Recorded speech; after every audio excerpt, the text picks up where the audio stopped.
जय हिंद। नमस्कार दोस्तों, मैं धर्मेंद्र गोस्वामी स्वागत करता हूं आपके अपने YouTube चैनल सिद्धेश्वर क्लासेज पर। तो दोस्तों, जैसा कि आपको पता है, हम कंटिन्यूटी में क्लासें लेके आते जा रहे हैं। तो आज देखो, मैं आपको बता दूं पहले कि जो पहले हमारी क्लासें आ रही हैं वो लगभग बायोलॉजी से रिलेटेड है। जनरल साइंस में हमारा बायोलॉजी का टॉपिक चल रहा है। जैसे कि आप सेल चैप्टर ले लो तो बायोलॉजी में पढ़ा जाता है। इसके बाद मानव रोग हमारा जो चल रहा है वो भी बायोलॉजी में पढ़ा जाता है। आज कुछ नया लेके आया हूं दोस्तों। ये जो है एनसीईआरटी बेस पर हमारा 10th क्लास का पहला चैप्टर है जो साइंस में, इसको हम कंप्लीट रूप से देखने वाले हैं। जो पहला चैप्टर है हमारा रासायनिक अभिक्रिया एवं समीकरण जो है। तो रासायनिक अभिक्रिया क्या होती है, रासायनिक समीकरण किसे कहते हैं, ये सारा हम इस चैप्टर में देखने वाले हैं। ये कंप्लीटली नोट्स बेस पर होगा। जैसा कि ऑफलाइन क्लास में पढ़ाया जाता है वैसा की वैसा सेम टू सेम मैं यहाँ पर भी ऑनलाइन पढ़ाने वाला हूँ। तो जो मेरे स्टूडेंट हैं जिनको मैं ऑफलाइन में पढ़ाता हूँ वो भी यहाँ से पढ़ सकते हैं, और जो भी स्टूडेंट 10th क्लास में पढ़ रहा है वो भी यहाँ से हेल्प ले सकता है। वो भी अपने नोट्स कंप्लीट कर सकता है, शॉर्ट एंड स्वीट, बहुत सुंदर नोट्स। तो हम इसमें बारीकी से समझते चलेंगे कि रासायनिक अभिक्रिया क्या होती है, समीकरण क्या होती है, रासायनिक अभिक्रियाओं के प्रकार क्या होते हैं, ये सारा हम 1 to 1 देखते चलेंगे। तो सबसे पहले हम देखते हैं, हमारा ये चैप्टर का नाम है दोस्तों रासायनिक अभिक्रिया एवं समीकरण। ठीक है, chemical reaction and equation English में इसको बोला जाता है। मैं इंग्लिश टर्म्स भी बोल करके आपको बताता रहूंगा। ठीक है दोस्तों, तो सबसे पहले तो हम क्या जान लेते हैं, रासायनिक अभिक्रिया कि रासायनिक अभिक्रिया कहते ही किसे। इससे पहले मैं आपको एक चीज और बताना चाहूंगा। अगर आपको रासायनिक अभिक्रिया को जानना ना, तो उससे पहले आप दो चीजें जान लो। एक तो रासायनिक परिवर्तन और एक भौतिक परिवर्तन, कि रासायनिक परिवर्तन क्या होते हैं और भौतिक परिवर्तन क्या होते हैं। तो आपको इसको समझने में बड़ी आसानी हो जाएगी। तो रासायनिक परिवर्तन मैं बताना चाहूंगा, रासायनिक परिवर्तन कौन से परिवर्तन होंगे जिनको हम परिवर्तित, अगर मान लो कोई पदार्थ है जिसको केमिकल रूप से हमें परिवर्तित करना, मतलब रासायनिक रूप से परिवर्तित करना, तो अगर मान लो केमिकल रूप से हमने उसको परिवर्तित कर दिया तो वापस से हम उस पदार्थ को प्राप्त नहीं कर पाएंगे। जैसे कि अगर मान लो मैं आपको उदाहरण के तौर पर समझाना चाहूं, मेरे पास ये कागज है, ठीक है। अब इस कागज में मैं दोनों परिवर्तन कर सकता हूँ, रासायनिक परिवर्तन भी कर सकता हूँ और केमिकल परिवर्तन भी कर सकता हूँ। देखो कैसे, अगर मान लो मैं इसमें रासायनिक परिवर्तन करूंगा दोस्तों, रासायनिक परिवर्तन के लिए मुझे इसको जलाना होगा और रासायनिक परिवर्तन हो जाएगा इसमें। अगर मान लो मैं जला दूंगा तो इसके जो गुण है, जैसे कि मैं इसमें लिख सकता हूँ, इस पे लिखी हुई चीज को पढ़ सकता हूँ, ये इसका क्या है, गुण है। लेकिन अगर मैं जला दूंगा इसको तो मैं इसको वापस से प्राप्त नहीं कर पाऊंगा। तो ये कौन सा परिवर्तन हो जाएगा, रासायनिक परिवर्तन। लेकिन अगर मान लो मैं इसी कागज को फाड़ूं तो फाड़ने के बाद इसके सिर्फ किस में परिवर्तन आएगा, इसकी भौतिक स्ट्रक्चर में परिवर्तन आएगा, इसकी फिजिकल स्ट्रक्चर में परिवर्तन आएगा, न कि किस में आएगा, रासायनिक गुणों में। इसका जो गुण है लिखने का, वो जब भी वही काम करेगा जो इसको फाड़ने से पहले था और फाड़ने के बाद था।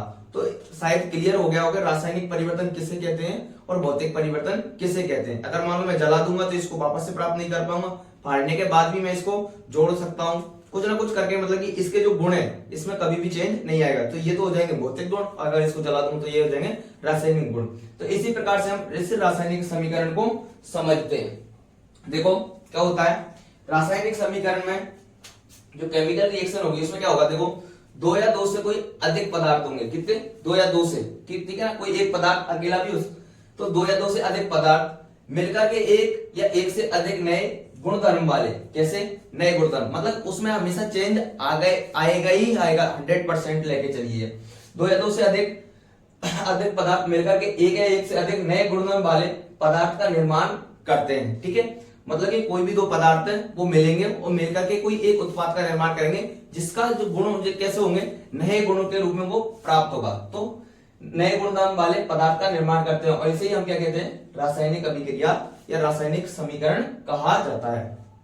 ठीक है दोस्तों, देखो रासायनिक समीकरण हम इधर देखने वाले हैं, पहले हम ले रहे हैं रासायनिक अभिक्रिया। ठीक है, तो अब देखो मैं आपको इसको उदाहरण के तौर पर समझाना चाहूंगा। उदाहरण देखिए, जैसे कि मैंने लिया एक हाइड्रोजन का मोल और दो ऑक्सीजन के अणु, ठीक है ना, एक हाइड्रोजन का और दो ऑक्सीजन के अणु, ये दोनों मिलकर के किसका निर्माण कर रहे हैं, जल का। अब देखो हाइड्रोजन गैस रूप में था, ऑक्सीजन गैस था, इसके गुण अलग हैं, इसके गुण अलग हैं, और इन दोनों को मिला करके इन्होंने क्या बनाया, H2O, मतलब कि जल का निर्माण कर दिया। तो देखो हमने क्या कहा था, परिभाषा समझेंगे, दो या दो से अधिक पदार्थ मिलकर के एक या एक से अधिक नए गुणधर्म वाले पदार्थ का निर्माण करते हैं, उसे हम क्या कहते हैं, रासायनिक अभिक्रिया कहते हैं। तो क्लियर हो गया होगा उदाहरण से। देखो दो अलग अलग पदार्थ लिए थे हमने और उन्होंने एक पदार्थ का निर्माण किया, एक अलग, जिसका देखो इनसे कैरेक्टर उसका अलग होने वाला है।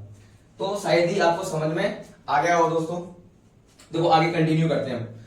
दैनिक जीवन में रासायनिक अभिक्रिया के कुछ उदाहरण पूछा जाता है बहुत सारे एग्जाम में कि दैनिक जीवन में रासायनिक अभिक्रिया के उदाहरण को बताइए। वो 3-4 ऑप्शन देगा आपको, निम्न से पूछेगा कौन सा रासायनिक अभिक्रिया का उदाहरण है या नहीं है। तो 3, 4, 5 आप बहुत सारे भी लिख सकते हो। देखो जैसे भोजन का पाचन रासायनिक अभिक्रिया का उदाहरण है, श्वसन करना रासायनिक अभिक्रिया का उदाहरण है, लोहे पर जंग लगना रासायनिक अभिक्रिया का उदाहरण है दोस्तों, दूध का दही में परिवर्तित होना या जम जाना रासायनिक अभिक्रिया का उदाहरण है, और फलों का पकना ये भी किसका, रासायनिक अभिक्रिया का उदाहरण। इसके अलावा भी बहुत सारे परिवर्तन होते हैं जो रासायनिक अभिक्रिया के उदाहरण हो सकते हैं। तो लगभग मैंने आपको जो दैनिक जीवन में हमें देखने को मिलते हैं वो सारे यहाँ पर लिख दिए। फिर से दोहराना चाहूंगा, रासायनिक अभिक्रिया क्या होती है, किसे कहते हैं, तो मैं आपको परिभाषा के तौर पर जोड़ना चाहूंगा। दो या दो से अधिक पदार्थ मिलकर के एक या एक से अधिक नए गुणधर्म वाले पदार्थ का निर्माण करते हैं, उसे हम क्या कहते हैं, रासायनिक अभिक्रिया कहते हैं, जैसा कि हम उदाहरण के तौर पर समझ चुके हैं। इसके अलावा मैं बहुत सारे इसके और भी उदाहरण बता सकता हूँ। जैसे जैसे हमारी आगे क्लास आएगी ना, उसमें जब रासायनिक अभिक्रिया और समीकरण पढ़ेंगे, हम समीकरण को संतुलित करना सीखेंगे, वहां पर मैं आपको और बताऊंगा। तो ये तो क्लियर हो गया। देखो इसके बाद क्या आता है, रासायनिक अभिक्रिया की पहचान, मतलब कि हम पहचाने कैसे कि रासायनिक अभिक्रिया हो रही है या नहीं हो रही है, कैसे पता लगाएं। तो उसके लिए लगभग 4 से 5 ऐसी चीजें हमें उस दौरान देखने को मिलती है जब वो कोई चीजें रासायनिक अभिक्रिया में बदल रहा है, रासायनिक मतलब उत्पाद में बदलेगा या क्या उसमें परिवर्तन आ रहा है। तो 3 से 4 चीजों को देख करके हम पता लगा सकते हैं। ठीक है, तो देखो मैं बता दूं, पहला जो है अवस्था में परिवर्तन। अगर मान लो देखो जैसे कि इसी अभिक्रिया इस समीकरण के उदाहरण से मैं आपको समझाना चाहूंगा। अवस्था में परिवर्तन का तात्पर्य क्या, देखो यहाँ हाइड्रोजन गैस अवस्था में, ऑक्सीजन भी गैस अवस्था में, लिख देता हूं ये लो, जी का मतलब गैस अवस्था, ये भी गैस अवस्था में।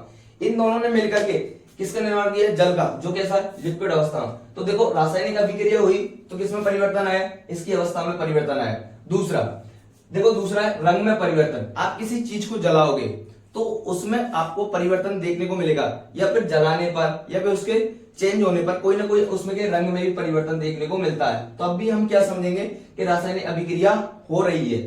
अवस्था में परिवर्तन, रासायनिक अभिक्रिया मतलब रंग में परिवर्तन, ये भी किसको दर्शाएगा, रासायनिक अभिक्रिया की पहचान को बताएगा। ठीक है, गैस का उत्सर्जन, अगर मान लो कोई जगह रासायनिक अभिक्रिया हो रही है तो गैस का भी उत्सर्जन होता है, चाहे हाइड्रोजन गैस निकले, ऑक्सीजन गैस निकले, ईटीसी कोई सी भी हो सकती है।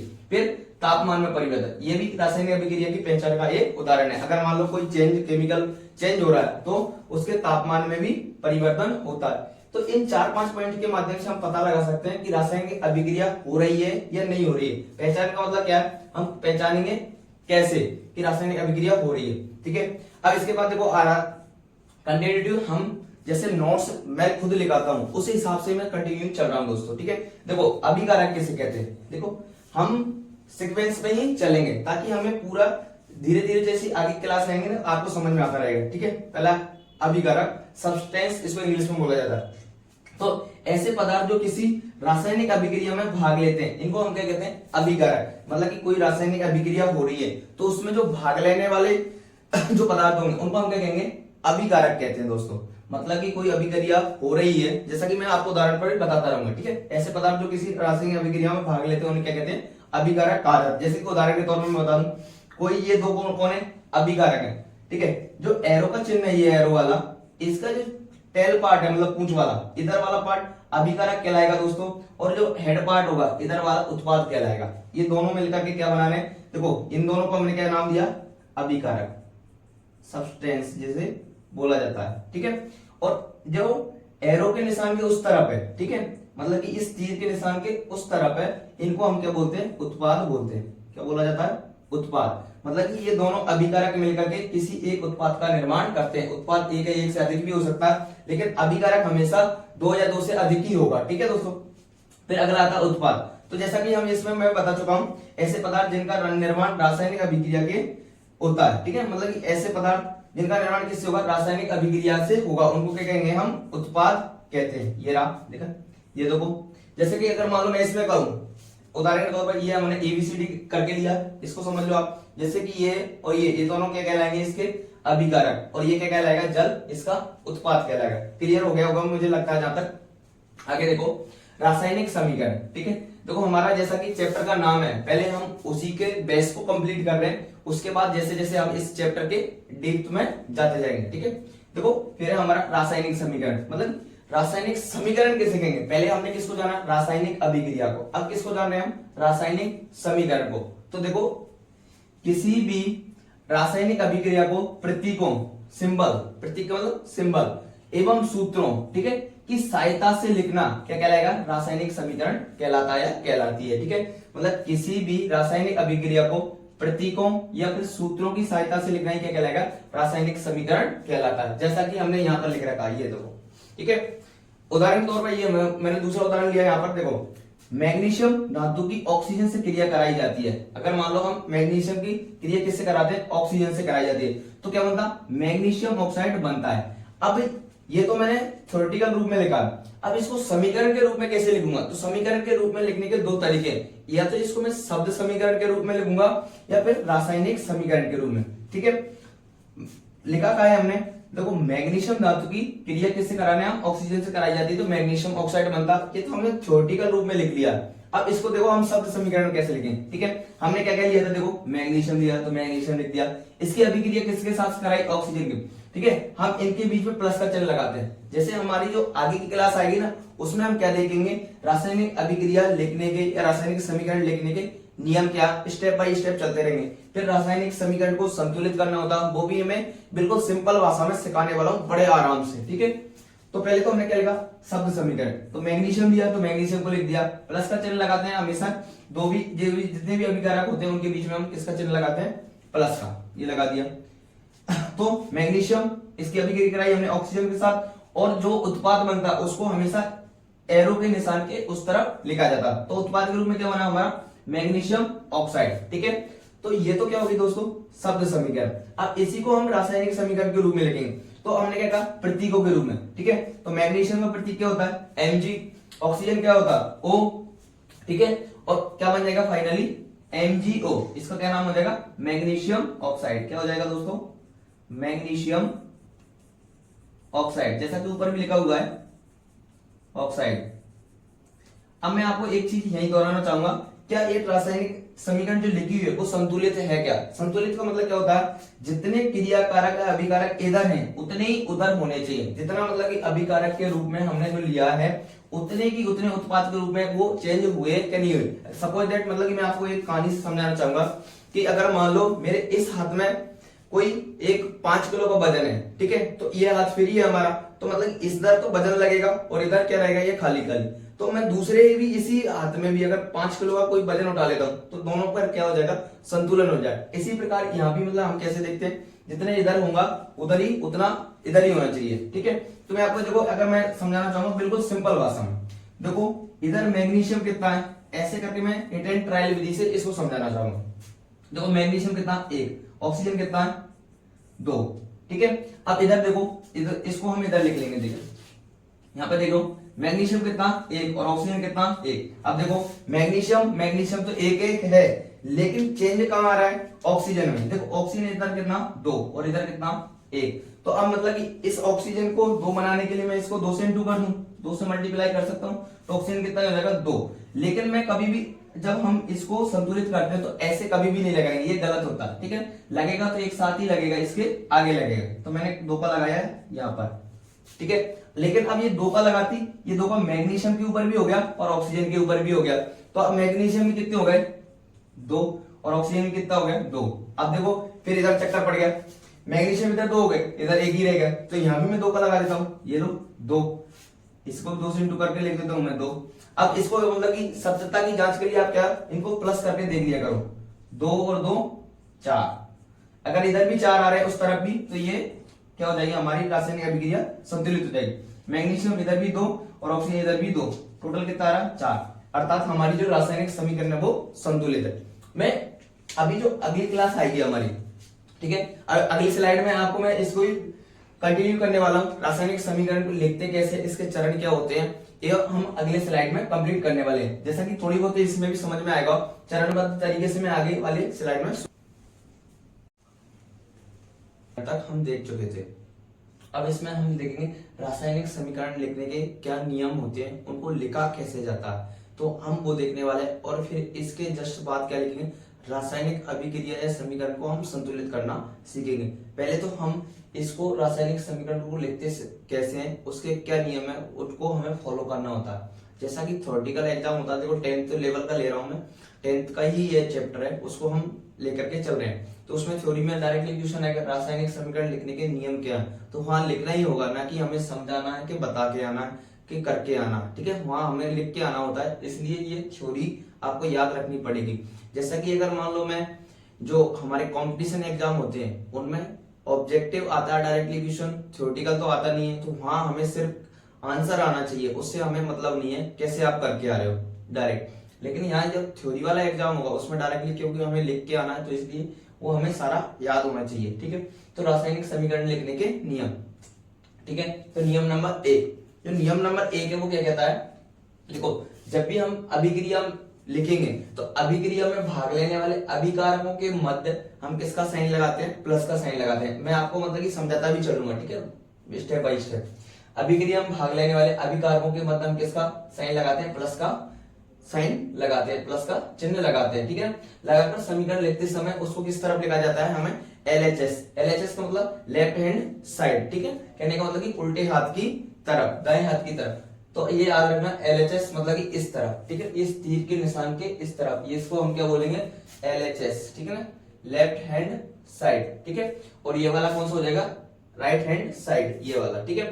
तो मतलब कि पहला नियम क्या, अभिक्रिया में भाग लेने वाले अभिकारकों के मध्य हम प्लस का साइन लगाते हैं और उनको हम किस तरफ लिखते हैं, LHS साइड लिखा जाता है। जैसा कि देखो यहाँ पर मैंने एक उदाहरण के तौर पर लिया C+O2 बराबर CO2, तो ये जो अभिकारक है, ठीक है, अभिकारक जो है ये दोनों तीर के निशान के इस तरफ वाले, इनको हम LHS साइड लिखेंगे और जो उत्पाद होगा उसको हम किस तरफ लिखेंगे, RHS साइड, ठीक है ना। दूसरा नियम में हमारा यही है, अभिक्रिया के फलस्वरूप बनने वाले उत्पाद, ठीक है ना, के मध्य भी हम प्लस का साइन लगाते हैं और उनको किधर लिखते हैं, RHS, ये कौन सा हो जाएगा हमारा RHS साइड, ठीक है, लिखा जाता है। थर्ड पॉइंट है हमारा, अभिक्रिया में भाग लेने वाले अभिकारकों के एवं उत्पाद के मध्य हम किसका साइन लगाते हैं, तीर का, ये रहा हमारा तीर का निशान, ठीक है ना, ये रहा तीर, ठीक है। तो अभिक्रिया में भाग लेने वाले, ये देखो सिंपल सिंपल से, जैसा कि अगर मान लो आपको अभिक्रिया लिखना आ गया ना तो कोई दिक्कत वाली बात नहीं है, ठीक है। अभिक्रिया में भाग लेने वाले अभिकारकों एवं उत्पादों के मध्य हम तीर का निशान लगाते हैं, ठीक है। इसका जो पूंछ वाला भाग है इसको टेल पार्ट बोलते हैं, इसको हेड पार्ट बोलते हैं। टेल पार्ट को हम अभिकारक की तरफ रखते हैं और हेड पार्ट को उत्पाद की तरफ रखते हैं, ये आगे होना चाहिए, मैं इसमें शॉर्ट में लिख के लाया हूं, ठीक है। फिर अगला है हमारा चौथा चरण, यदि समीकरण लिखते समय अभिक्रिया में भाग लेने वाले क्रियाकारक तत्वों में परमाणुओं की संख्या व उत्पादों में परमाणुओं की संख्या बराबर नहीं होती है, ठीक है ना। मैं आपको समझाऊंगा क्या होता है, तो इसे असंतुलित या कंकाली समीकरण कहते हैं, जिसे संतुलित करना आवश्यक है। देखो मैं समझाता हूँ ये क्या है, ठीक है। अगर मान लो ये LHS साइड और RHS साइड, इनके जो तत्व हैं, इनके तत्वों में परमाणुओं की संख्या अगर समान है तब तो ये संतुलित समीकरण होगी, और समान नहीं है तो कैसी होगी, असंतुलित। जैसा कि इस समीकरण के आधार पर मैं बताऊंगा, देखो कार्बन की संख्या कितनी है 1, इधर भी कितनी है 1, तो मतलब अभी तक बराबर है। दूसरा इधर ऑक्सीजन कितने हैं 2, इधर भी ऑक्सीजन कितना 2, तो ये समीकरण कैसी हो जाएगी, संतुलित समीकरण। लेकिन अगर मान लो ये संतुलित नहीं होती, जैसा कि मैं दूसरा उदाहरण लेकर के अभी बताता हूँ आपको, अगर बराबर नहीं है तो उसको हम कौन सी, असंतुलित या कंकाली समीकरण कहते हैं। डायरेक्टली क्वेश्चन आ सकता है एग्जाम में, असंतुलित या कंकाली समीकरण किसे कहते हैं, तो ऐसी समीकरण जिसके मतलब कि LHS और RHS साइड दोनों बराबर नहीं है उसको, ठीक है। उदाहरण के तौर पर मैं आपको बताता हूं, ठीक है। देखो जैसा कि इससे पहले वाले हमने अभिक्रिया में लिया था Mg+O2, तो क्या बन गया MgO, ठीक है। मैग्नीशियम से क्या बन रहा, ऑक्सीजन अभिक्रिया कर रही है और क्या बन रहा, मैग्नीशियम ऑक्साइड। जैसा कि हम पहले वाली अभिक्रिया में, हमने पहले वाली स्लाइड में भी समझा था, मैग्नीशियम की संख्या कितना, देखो इसको संतुलित करने की विधि है हिट एंड ट्रायल विधि, अभी आगे आएगा, मैं पहले इसको समझा देता हूं आपको। देखो मैग्नीशियम कितना है, मैग्नीशियम की संख्या है हमारे 1 और ऑक्सीजन की कितनी है 2, लेकिन इधर बात करूं मैं RHS साइड, मैग्नीशियम संख्या 1 है और ऑक्सीजन की संख्या कितनी है 1 है, तो इधर तो 2 है और इधर 1 है। कहने का मतलब ये समीकरण कैसी हो जाएगी, असंतुलित, असंतुलित। इसी को दूसरा नाम क्या है, कंकाली, इसी का दूसरा नाम क्या है, कंकाली समीकरण। देखो ये मैग्नीशियम, एक है, ऑक्सीजन 2 है, और इधर मैग्नीशियम 1 है, ऑक्सीजन भी 1 है, इसलिए ये संतुलित समीकरण नहीं होगी। कौन सी होगी? असंतुलित। अब इसको संतुलित करना आवश्यक है, तो संतुलित कैसे करते हैं मैं आपको सिखाता हूँ, ठीक है। मैग्नीशियम 1 है, इधर भी 1 है, तो इसको छोड़ो। ऑक्सीजन इधर कितना? 2, और इधर कितना? 1, तो कम से कम इसको 2 बनाने के लिए 2 से इंटू तो करना पड़ेगा, तो मैंने ये कर दिया 2 से इंटू, तो ऑक्सीजन की संख्या भी कितनी होगी? 2। लेकिन अब मैं इसको लगाऊंगा, लिखूंगा, तो मुझे कभी भी इस प्रकार से हम नहीं लिखते, ये गलत है, ठीक है। लिखा जाता है इस सबके साथ, क्योंकि ये साथ में ऑक्सीजन अकेला नहीं, तो मैं कहा लिखूंगा 2 का, ये लिखो। अब मैंने ऑक्सीजन के इसका मतलब मैग्नीशियम और ऑक्सीजन के आगे 2 का लगाया, ठीक है। अब ये जो मैग्नीशियम पर भी 2 का है और ऑक्सीजन के पास भी 2 का, तो मतलब मैग्नीशियम की संख्या भी 2 हो जाएगी, सीधी सीधी बात है। देखो मैग्नीशियम का ऊपर भी लग रहा है ये 2 का, और ऑक्सीजन के ऊपर, तो मैग्नीशियम भी कितना हो गया? 2। लेकिन अब इधर कितना था मैग्नीशियम? 1, तो यहाँ मैं क्या लगा दूंगा? 2, इधर भी 2। तो अब देखो, अब इनको काउंट कर लो, टोटल को काउंट करके देखते हैं ना, अगर मान लो बराबर आ रहा है तो हमारी जो रासायनिक अभिक्रिया वो संतुलित हो जाएगी, ठीक है। देखो इधर मैग्नीशियम 2 है, इधर ऑक्सीजन 2 है, इधर भी मैग्नीशियम और ऑक्सीजन 2 है, कहने का मतलब हमारी जो अब समीकरण जो है वो कैसी हो जाएगी? संतुलित। अगर मान लो मैं इसको हटा दूं तो कंकाली या असंतुलित, और अगर मान लो मैं इसको लगा दूं तो ये कैसी हो जाएगी? संतुलित या राइट समीकरण, ठीक है। मैं इसको मिटा देता हूं, आगे हम चलते हैं। देखो आगे देखते हैं, ये लो मैंने मिटा दिया, ये लो, ठीक है। तो हम यहाँ तक देख चुके हैं। अभी समीकरण लिखते समय अभिकारक में मतलब कि ये देखो, लिखते समय अभिक्रिया में भाग लेने वाले क्रियाकारक तत्वों में परमाणु की संख्या व उत्पादों में परमाणु की संख्या अगर बराबर नहीं होती है तो मतलब कि उस समीकरण को हम क्या कहेंगे? असंतुलित या कंकाली समीकरण कहते हैं, जिसको संतुलित करना आवश्यक होता है। मैं आगे और सिखाऊंगा कैसे करते हैं, ठीक है। जैसा कि अभी एक में सिखाया और बाद में बहुत सारी अभिक्रिया लेकर समझाएंगे, ठीक है। देखो संतुलित समीकरण को असंतुलित समीकरण को संतुलित करने के लिए विधि कौन सी है? उसका विधि का नाम है हिट एंड ट्रायल विधि। कौन सी विधि है दोस्तों? हिट एंड ट्रायल मेथड, ठीक है। जैसा कि मैंने अभी किया था ना, वो हिट एंड ट्रायल मेथड ही था। ये विधि द्रव्यमान संरक्षण नियम पर आधारित है, जैसा कि 9th क्लास के बुक में ये नियम दे रखा है, ठीक है, उस पर आधारित है। तो यहाँ तक का क्लियर है। अब अगला हमारा जो टॉपिक आता है वो है असंतुलित समीकरण को संतुलित करने के चरण या नियम क्या है, स्टेप क्या, ठीक है। तो हम 1 बाय 1 स्टेप से मैं आपको समझाता चलूंगा। फिर अगली स्लाइड, इस स्लाइड में तो पूरा नहीं हो पाएगा, अगली स्लाइड लेके आएंगे, उसमें लगभग पूरा हो जाएगा। लेकिन आज मतलब इसको हम लेक्चर 1 ही कर देंगे, क्लास 1 रह जाएगी, अगली क्लास को हम अगली वाली क्लास में कर देंगे, ठीक है। देखो स्टेप 1 में असंतुलित समीकरण को संतुलित करने के चरण क्या है, नियम क्या है। देखो पहला स्टेप है, इस चरण के अंतर्गत अभिकारक व उत्पादों में उपस्थित प्रतीकों एवं सूत्रों को कोष्टक में बंद करके लिखा जाता है। जैसे कि कोई भी आपके पास अभिक्रिया दी हुई है, समीकरण दी हुई है, तो सबसे पहले हमें क्या करना, उसके अंतर्गत अभिकारक कौन से होते हैं? इस तरफ वाले, ये रहा, ठीक है, ये अभिकारक कहलाएंगे, LHS साइड वाले, और उत्पाद कौन सा होगा? RHS साइड वाले, ठीक है। तो जितने भी अभिकारक व उत्पादक उनको हम किस में बंद कर लेंगे? गोल्ड डिब्बे, जैसा कि वहां दिख रहा होगा, मैं आपको यहाँ करके बता देता। ये को मतलब ये देखो कार्बन था, इसको हमने, ये कार्बन, इसको इस प्रकार से बंद कर लेना, इसको भी इस प्रकार से बंद कर लेना, मतलब अभिकारक को भी करना और उत्पाद को भी करना है इस प्रकार से, जैसा कि यहां मैंने किया हुआ है। ये देखो, ये रहा, मैं इसको सोडियम और किसका उदाहरण लिया हमने? सोडियम की अभिक्रिया किससे कराई है? जल से, और उत्पाद के रूप में हमें क्या मिला? सोडियम हाइड्रोक्साइड, और क्या मिला? जल, ठीक है।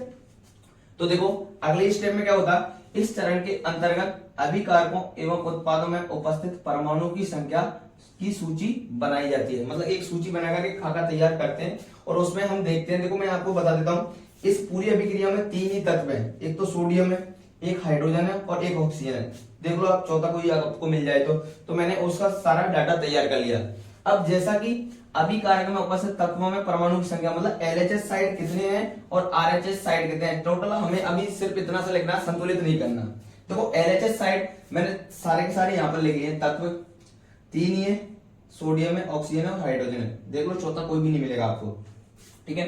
अब LHS साइड देखना हमें, LHS साइड मतलब कि इस तरफ वाला, तीर के निशान के इस तरफ वाला। देखो सोडियम की संख्या कितनी है, तो सोडियम की संख्या इधर 1 ही मिल रही है, तो हम क्या लिख देंगे LHS साइड में 1। आपको नहीं दिख रहा होगा, मैं इधर हो जाता हूँ, ठीक है। सोडियम की संख्या इधर कितनी है? 1, तो वहां पर मैंने कितना लिख दिया? 1। अब ऑक्सीजन की संख्या देखो, ऑक्सीजन भी इधर कितना, ये रहा 1 ही है, तो यहाँ भी कितना लिख दूंगा? 1। हाइड्रोजन की संख्या कितनी है? 2, तो यहाँ मैं कितना लिख दूंगा? 2। तो हमने LHS साइड वाली साइड कंप्लीट कर ली है। अब देखो RHS वाली, मतलब उत्पादों में उपस्थित तत्वों में परमाणुओं की संख्या, मतलब RHS का मतलब इस तरफ, इसको तो बोलूंगा मैं LHS और इसको बोलूंगा RHS, ठीक है, लेफ्ट हैंड साइड और राइट हैंड साइड, ठीक है। अब इधर देखो सोडियम की संख्या कितनी है, एक, ऑक्सीजन की संख्या एक ये रहा और एक ये रहा, तो सोडियम की सॉरी ऑक्सीजन की संख्या कितनी हो जाएगी, एक तो ये रहा और एक ये रहा, तो ऑक्सीजन की संख्या होगी 2, ठीक है। फिर हाइड्रोजन की संख्या देखो तो 2 हाइड्रोजन ये रहे और एक हाइड्रोजन ये रहा, तो कितनी हो जाएगी 3। अगर मान लो अब देखो ना साफ साफ अंतर नजर आ रहा है कि LHS साइड और RHS साइड की संख्या बराबर आ रही है। देखो सोडियम तो बराबर आ रहा है लेकिन ऑक्सीजन और हाइड्रोजन बराबर नहीं आ रहा है। कहने का मतलब जो अभिक्रिया ये कैसी है, असंतुलित अभिक्रिया। देखो इसको मैं आपको यही संतुलित करके एक बार और बता देता हूँ, आगे वाली स्टेप में हम करते रहेंगे, ठीक है।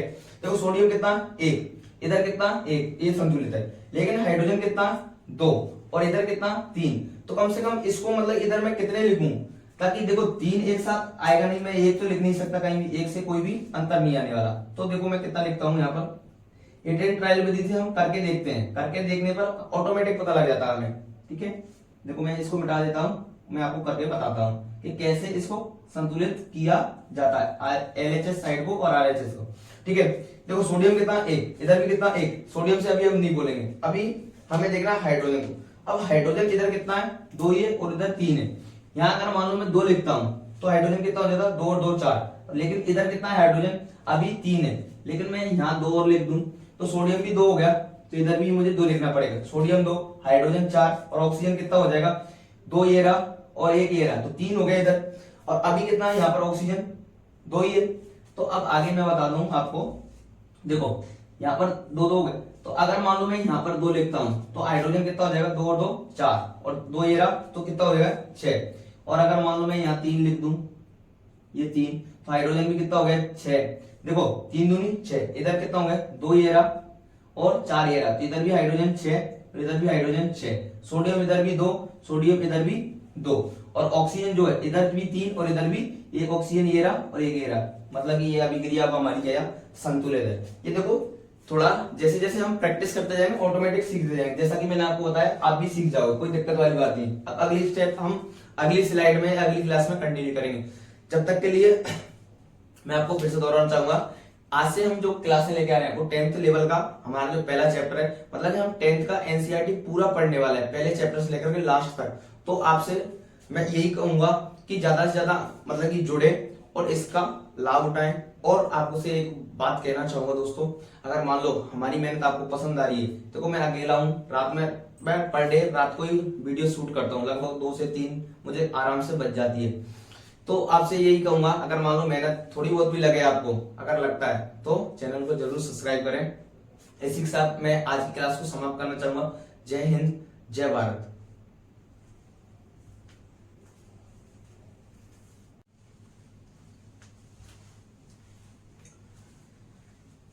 जय हिंद, नमस्कार दोस्तों, मैं धर्मेंद्र गोस्वामी स्वागत करता हूं आपके अपने YouTube चैनल सिद्धेश्वर क्लासेज पर। दोस्तों मैं पिछली जो क्लास थी हमारी रासायनिक अभिक्रिया एवं समीकरण वाली, जो कि क्लास 10th के साइंस के हम अकॉर्डिंग चल रहे हैं। जैसा कि मैं पहली क्लास में आपको बता चुका हूं रासायनिक अभिक्रिया क्या होती है, रासायनिक समीकरण क्या होती है, ये हम सारा पहली क्लास में समझ चुके हैं। अब जो हमारी जो दूसरी क्लास है आज की, इस क्लास में हम क्या समझेंगे, जो रासायनिक समीकरण लिखने के नियम थे उनको जिन स्टेप में हम लिखते हैं उसके हम पहले 2 स्टेप तो कंप्लीट कर चुके हैं। पहली वाली क्लास में हमने उस टाइम पे क्या क्या देखा था, रासायनिक अभिक्रिया किसे कहते हैं ये देख लिया था हमने, रासायनिक समीकरण किसे कहते हैं ये भी देख लिया था हमने, और रासायनिक जो समीकरण है इसको संतुलित करने के जो नियम होते हैं उसमें हम जो नियम है उसके 2 स्टेप या 2 चरण हम लिख चुके हैं पिछली क्लास में। आज की जो हमारी क्लास है इसके आगे की क्लास है, जैसा कि मैं आपको बताते चल रहा हूं कि हम जो क्लासें लेके आ रहे हूं ये वाली, ये बिल्कुल सेम टू सेम किसके अकॉर्डिंग है जैसा कि हम ऑफलाइन क्लास में पढ़ाते हैं। जैसा कि मैं अभी 10th को ऑफलाइन क्लास में जैसे पढ़ाऊंगा ना, वैसे डे टू डे उसी तरीके से नोट्स हैं, उसी तरीके से मैं एक्सप्लेन कर रहा हूँ। दोस्तों समझ में आए तो जरूर मुझे बताना, अगर मान लो इसमें कहीं कोई कमी लगती है, समझ में नहीं आती है, तो आप कमेंट करके मुझे बता सकते हो, ठीक है, ये पूछ सकते हो, मैं आपको उसको सॉल्यूशन करने की जरूर कोशिश करूंगा। जैसा कि मैं पहले बता चुका हूँ दोस्तों, तो अब हम स्टेप 3rd से स्टार्ट करते हैं। स्टेप पहली और दूसरी हम पहले लिख चुके हैं, उसमें अभिकारक लिख चुके थे, उत्पाद लिख सकते थे, उसके बारे में हम मतलब कि तीर के चिन्ह के उस तरफ क्या लिखते हैं, इस तरफ क्या लिखते हैं, ये सारी चीजें हम पहली और दूसरी स्टेप में बता चुका हूं मैं। अब जो तीसरी स्टेप है हमारी, जिसको आज हम लेने वाले इस क्लास में, तो मैं बता देता हूं दोस्तों। स्टेप थर्ड, इसमें क्या करेंगे हम, सबसे पहले असंतुलित तत्व को संतुलित करने के लिए सबसे अधिक परमाणु वाले यौगिकों को सबसे पहले संतुलित करना चाहिए, चाहे वह अभिकारक हो या उत्पाद हो। जैसा कि मतलब मैं आपको बताऊं, ये जो स्टेप थर्ड है वो क्या कहना चाह रही है, ये कह रही है कि मतलब कि जो पूरी ये रासायनिक या हमारी समीकरण है, इस समीकरण में इधर वाले तो अभिकारक होते हैं और इधर वाले उत्पाद होते हैं, मतलब तीर के निशान के टेल पार्ट वाले, टेल हिस्से में जो होंगे वो तो क्या होंगे, अभिकारक, सब्सटेंस, और ये क्या होंगे, प्रोडक्ट, उत्पाद। ठीक है, तो इनमें सबसे बड़ा तत्व यौगिकों का जो समूह, यौगिकों का सबसे अधिक संतुलित करने के लिए चाहे क्या करेंगे हम, उस तत्व को चुनना जिसका सबसे अधिक परमाणु हो। ठीक है, कहने का मतलब कि इन सब में सबसे ज्यादा परमाणु किसके पास है, उसको हमें सबसे पहले चुनना होता है, चाहे वो अभिकारक हो चाहे उत्पाद हो। जैसा कि देखो मैं आपको यहाँ हाइड्रोजन को लेकर के बताऊंगा, हम इस समीकरण को लेकर के चल रहे हैं, मैं पहले डिक्लेयर कर दूं। ठीक है, आप कोई दूसरी समीकरण भी ले सकते हो। ठीक है, इसको लेकर के हम चल रहे हैं। तो अब इस थर्ड स्टेप में हम क्या कर रहे हैं, हमने हाइड्रोजन को चुन लिया है, इसमें से हाइड्रोजन को लिया है। हम सबसे पहले किसको करते हैं, हाइड्रोजन, क्योंकि हाइड्रोजन की जो बैलेंस है वो सबसे ज्यादा, देखो दो इधर है और इधर 3 है। ठीक है, तो हाइड्रोजन को हम सबसे पहले संतुलित करते हैं। तो हाइड्रोजन को संतुलित करने के लिए मैंने ये सारणी बनाई है ताकि आपको समझ में आए। देखो प्रारंभ में मतलब पहले, और फिर ये संतुलित करने के बाद, 2 स्टेप में इसको करेंगे हम। तो यहाँ तो लिखा है मैंने हाइड्रोजन तत्व, ठीक है, यहाँ लिखा अभिकारक और यहाँ लिखा उत्पाद। तो अभिकारक कितने हैं पहले, ठीक है ना। अब देखो अभिकारक में हाइड्रोजन की संख्या कितनी है, ये रही 2। तो मैंने देखो प्रारंभ में हाइड्रोजन की संख्या कितनी लिखी है, ये लग रही 2, जैसा कि आपको यहाँ नजर आ रहा होगा। फिर संतुलित करने के लिए, अब संतुलित करने के लिए हमें इधर कितने, इधर कितने, देखो 2 ये रहा और 1 ये रहा, 3। तो संतुलित करने के लिए हमें कम से कम कितने और की आवश्यकता पड़ेगी, 2 की। और इधर भी फिर संतुलित करने, मैं अभी इस स्टेप में आपको सारा क्लियर कर दूंगा। ठीक है, संतुलित कैसे करते हैं, ठीक है, अब आ जाएगा, सारा क्लियर हो जाएगा। ठीक है, और उत्पाद में कितने हैं, 3। देखो 1 ये रहा और 2 ये रहे, तो उत्पाद में ये रहे 3, ये मैंने यहाँ लिख दिया संख्या में। फिर संतुलित करने के लिए अभिकारक में हमें कितने चाहिए, 2 और चाहिए। और इधर भी अगर मान लो 2 और लिख देंगे तो इधर भी कितने हो जाएंगे, 4। जैसा कि मैं आपको उस स्टेप में क्लियर कर दूंगा ये सारी चीजें, ये कैसे आया। ठीक है, तो स्टेप थर्ड में तो हमें इस प्रकार से इसको बांट लेना होता है। ठीक है, मतलब अभिकारक प्रारंभ में कितने और उत्पाद में कितने हैं। ठीक है, फिर संतुलित करने के लिए हमें कितने कितने और चाहिए वो हम, तो हम स्टेप 3 तक समझ चुके हैं दोस्तों। अब स्टेप 4 में हमें देखना है। स्टेप जो 4 है हमारी, इसमें क्या करेंगे, दूसरे असंतुलित तत्व को संतुलित करना होता है। स्टेप थर्ड में तो हमने क्या किया था, जो सबसे ज्यादा अधिक परमाणु संख्या जिसके पास है सबसे पहले तो उसको करना है, चाहे वो अभिकारक हो या उत्पाद हो। तो इसमें सबसे ज्यादा कौन था, हाइड्रोजन। तो हाइड्रोजन को हमने संतुलित करके देख लिया था। अब स्टेप 4 में हम क्या करने वाले हैं, जो दूसरा असंतुलित तत्व होगा उसको संतुलित करने वाले हैं। ठीक है, जैसा कि मैं इस समीकरण को लेकर के चल रहा हूँ, इस समीकरण में जो आपको ब्लैक पेन से दिखाई दे रहा है ये वाले, ठीक है, ये मतलब कि मैंने इसको संतुलित करके लिखा हुआ, ये संतुलित करने से पहले ये नहीं थे।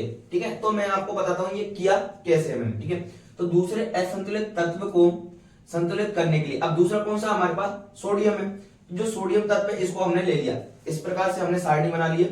ये तो क्या हो गया, अभिकारक, और इधर क्या हो जाएगा, उत्पाद। मतलब ये वाले तो अभिकारक है और ये वाले उत्पाद है हमारे पास। तो प्रारंभ में सोडियम की संख्या कितनी है, मतलब 1 थी, जो मैंने ब्लैक पेन से लिखा हुआ ना, मतलब ये संतुलित करके लिखा हुआ। तो प्रारंभ में कितनी थी, 1। लेकिन अगर मान लो उत्पाद की बात करूं तो उत्पाद में कितनी हो जाएगी, क्योंकि ये अब 2 हो गई है। तो अब संतुलित करने के लिए प्रारंभ में 1 था सोडियम, लेकिन उधर 2 हो चुका है, तो इधर भी हमें कम से कम इसको 2 से इंटू करना होगा। ठीक है, मैं यहाँ पर आपको पूरी स्टेप में क्लियर कर दूंगा इस जगह पर। ठीक है, कैसे करते हैं, हेड ट्रायल विधि का यूज करके मैं आपको बताऊंगा कैसे सेकंडों में ये, अगर मान लो आपको आता है ना तो आप यही इनको जोड़ करके कर दोगे। ठीक है, लेकिन मैं सिखाऊंगा आता कैसे। ठीक है, एक एक स्टेप सिखाऊंगा मैं आपको।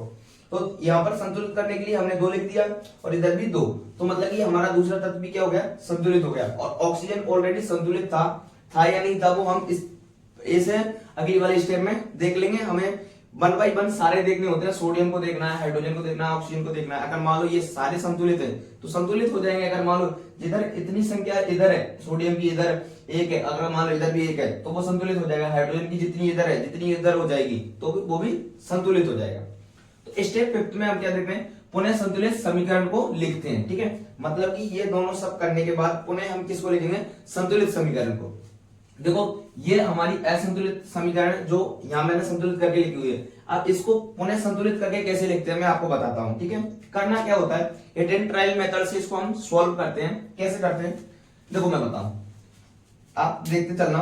आपको सबसे पहले तो क्या करना है कि जो अभिकारक है, मतलब अभिकारक सब्सटेंस जिन्हें बोला जाता है, ये हेड और टेल पार्ट में बटा होता है।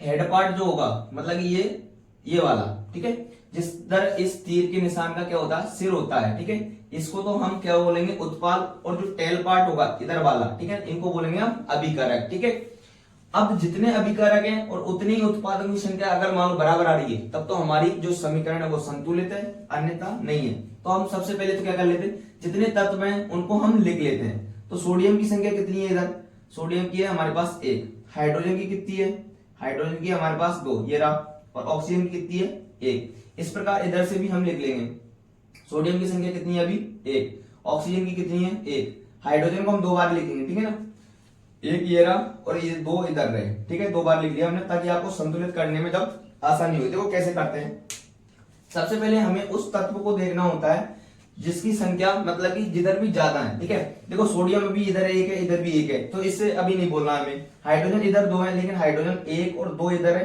तो मतलब इधर तो हो गया 3 और इधर रह गया 2 ही। तो हमें सबसे पहले किसको संतुलित करना है, हाइड्रोजन को करके देखते हैं। अब हाइड्रोजन को संतुलित करने के चक्कर में हमारे ये दूसरे भी असंतुलित हो सकते हैं, फिर उनको संतुलित करते हैं। ठीक है, तो हाइड्रोजन कितना इधर तो 2 है और इधर कितना 3, तो इधर कम से कम इनको मैं संतुलित करने के लिए कभी भी अगर मान लो इसको 1 से इंटू करूंगा तो 1 से कोई फर्क पड़ने वाला नहीं है। अगर मान लो मैं यहां लिखता हूं तो ये इंटू में आता है हमेशा। कैसे आते हैं ये, इंटू में, तो 1 इंटू 2 बराबर 2 ही होगा, तो कम से कम मुझे कितना करना पड़ेगा 2 से।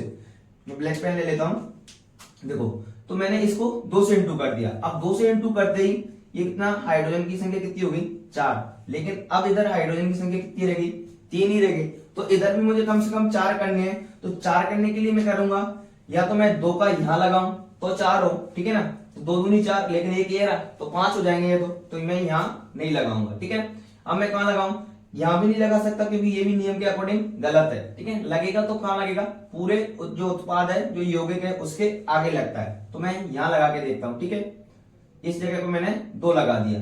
अब 2 लगाती सोडियम की संख्या भी कितनी हो गई, क्योंकि ये भी 2 होगा ना, ये सबके ऊपर जाएगा, तो सोडियम भी कितना हो गया 2, ऑक्सीजन भी कितना हो गया 2, और हाइड्रोजन भी कितना हो गया 2। देखो अब लेकिन हमने ये 2 का लगाते ही हमारे पास सोडियम 2 हो गए, ऑक्सीजन भी 2 हो गया, और हाइड्रोजन 2 ये रहा और 2 ये रहे, तो 4 हो गया। तो हाइड्रोजन तो संतुलित हो गया। देखो हाइड्रोजन इधर 4 है तो इधर भी 2 और 2 4 हो गया, लेकिन अब इधर सोडियम और ऑक्सीजन एक एक ही रह गए, तो कम से कम इनको 2 बनाने की क्या करना पड़ेगा। देखो इधर भी ऑक्सीजन जब मैंने ये 2 का लगाया तो हाइड्रोजन तो कितना हो गया था 4, और ऑक्सीजन कितनी हो गई थी 2। अब कौन हो रहा है संतुलित, तो बता, इधर सोडियम की संख्या कितनी है 2, लेकिन इधर कितना सोडियम हमारे पास 1 है, तो मैं यहाँ 2 का लगा देता हूं, यहाँ 2 लगाते ही सोडियम की संख्या भी कितनी होगी 2। अब एक बार पुनः चेक करते हैं हम ये सारे संतुलित हुए या नहीं हुए। तो देखो मैं आपको बताऊं, देखो सोडियम कितना 2, इधर भी सोडियम कितना 2, मतलब संतुलित है। हाइड्रोजन इधर कितना 4 और इधर कितना हाइड्रोजन 2 ये रहा 2 ये रहा, 2 और 2 4, मतलब संतुलित है। ऑक्सीजन इधर कितना 2, तो ऑक्सीजन इधर कितना, इधर भी 2 है, मतलब कि हमारी जो समीकरण है आप वो संतुलित है। एक बार और मतलब इसको मैं रीचेकिंग करने के लिए क्या करता हूं, मैं बच्चों से हमेशा कहता हूं एक बार इसमें टोटल भी कर लिया करो, ताकि हमारा कंफर्मेशन हो सके कि हमने जो संतुलित जो समीकरण को संतुलित किया वो सही किया या गलत किया। ठीक है, तो टोटल को और जोड़ लो, 2 और 4 6, 6 और 2 8, इधर कितने आए अभिकारक में 8, इधर कितने आ रहे हैं देखो 2 2 4 2 6 और 2 8, मतलब कि दोनों तरफ बराबर आ रहा है। कहने का मतलब हमारी अब जो समीकरण है वो संतुलित है। तो अगले हम आगे क्या लिखते हैं, आगे लिखते हैं अतः संतुलित समीकरण, अतः संतुलित समीकरण।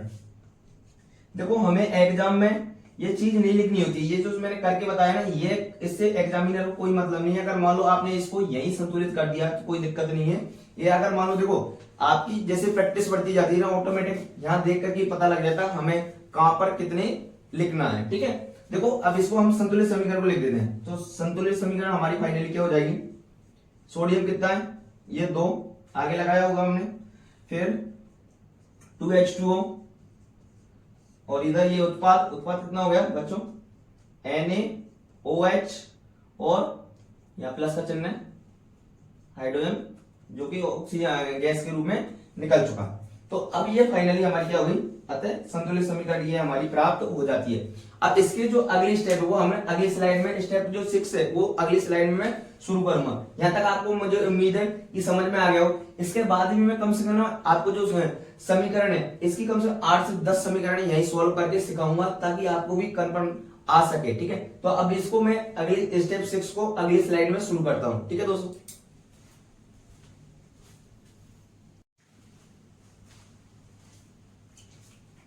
तो बच्चों हम स्टेप 5 तक देख चुके थे कि संतुलित समीकरण क्या है। अब स्टेप जो 6 है हमारी, इसमें हम देखने वाले हैं जो हमने संतुलित समीकरण सही लिखी है या गलत लिखी है, उसकी सत्यता की एक तरीके से हम क्या करेंगे, जांच करेंगे। जांच करके उसके बताएंगे कि जितने अभिकारक थे और क्या उतने ही उत्पाद हमें मिले हैं। तो हम उस अभिक्रिया को देखेंगे जो हमने संतुलित की थी। हमने लिखा था लास्ट स्टेप में, अतः संतुलित समीकरण ये है, ये हमने लिखा था। ठीक है, अगले वाली स्लाइड में। तो अब मैं आपको बताता हूं इसमें हमें करना क्या होता है स्टेप 6 में। तो इस अंत में हम क्या करते हैं, मतलब स्टेप 6 में अंत में इस समीकरण की जांच करते हैं। ठीक है, मतलब जांचेंगे उसको। जांच के लिए हम क्या करेंगे, समीकरण में दोनों ओर तत्वों के परमाणु की संख्या की गणना करते हैं। ठीक है ना, दोनों ओर मतलब कि इस तरफ और इस तरफ, मतलब कि इस तीर के निशान के इस तरफ और तीर के निशान के इस तरफ, मतलब हेड पार्ट और टेल पार्ट। ठीक है, तो अब मैं इसको ही यहां लेता हूं। ठीक है, मैंने इन तीनों तत्वों को लिख लिया। इसमें 3 ही तत्व देखो, सोडियम है, हाइड्रोजन है और ऑक्सीजन है। ठीक है ना, ये 3 ही तत्व, 3 के अलावा चौथा कोई भी इसमें तत्व नहीं है, जैसा कि आपको दिखाई दे रहा है साफ साफ। तो देखो मैंने पहले लिखा सोडियम। अब सोडियम की संख्या अभिकारक में कितनी है, देख लो, गिन लो। यहाँ पर कितना है, 2। तो सोडियम की संख्या मैं यहाँ कितनी लिख दूंगा, 2। ठीक है, दूसरे पेन से लिखता हूं, मैं आपको फिर बताऊंगा। ठीक है, सोडियम की संख्या मैंने कितनी लिख दी, ये लो 2, क्योंकि यहाँ सोडियम कितने हैं, 2। ठीक है, अभिकारक में चल रहा हूं मैं, इधर देखते चलना है आपको। फिर संतुलित करने के बाद ये मैंने संतुलित समीकरण लिख रखी है, ये 2 का लगाया, यहाँ 2 का लगाया और यहाँ 2 का लगाया। ये क्यों लगाया, इसको संतुलित करने के लिए। तो अभिकारक में सोडियम की संख्या कितनी होगी, 2। अब हाइड्रोजन की संख्या देखो, 2 × 2 बराबर 4। तो हाइड्रोजन की संख्या कितनी होगी, 4 अभिकारक में। ठीक है, फिर तीसरा कौन सा बचता है हमारा, ऑक्सीजन। ऑक्सीजन की संख्या कितनी है, ये आगे 2 का लग रहा है, मतलब ये दोनों पर है, तो ऑक्सीजन की संख्या कितनी होगी, 2।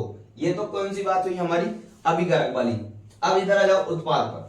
अब उत्पाद में सोडियम की संख्या कितनी है, ये 2 का आगे लग रहा है, मतलब सब पर है, तो 2 तो ये हो गया सोडियम।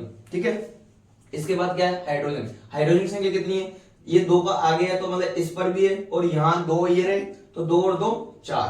क्लियर, ये लो 4 यहाँ भी लिख दिया मैंने।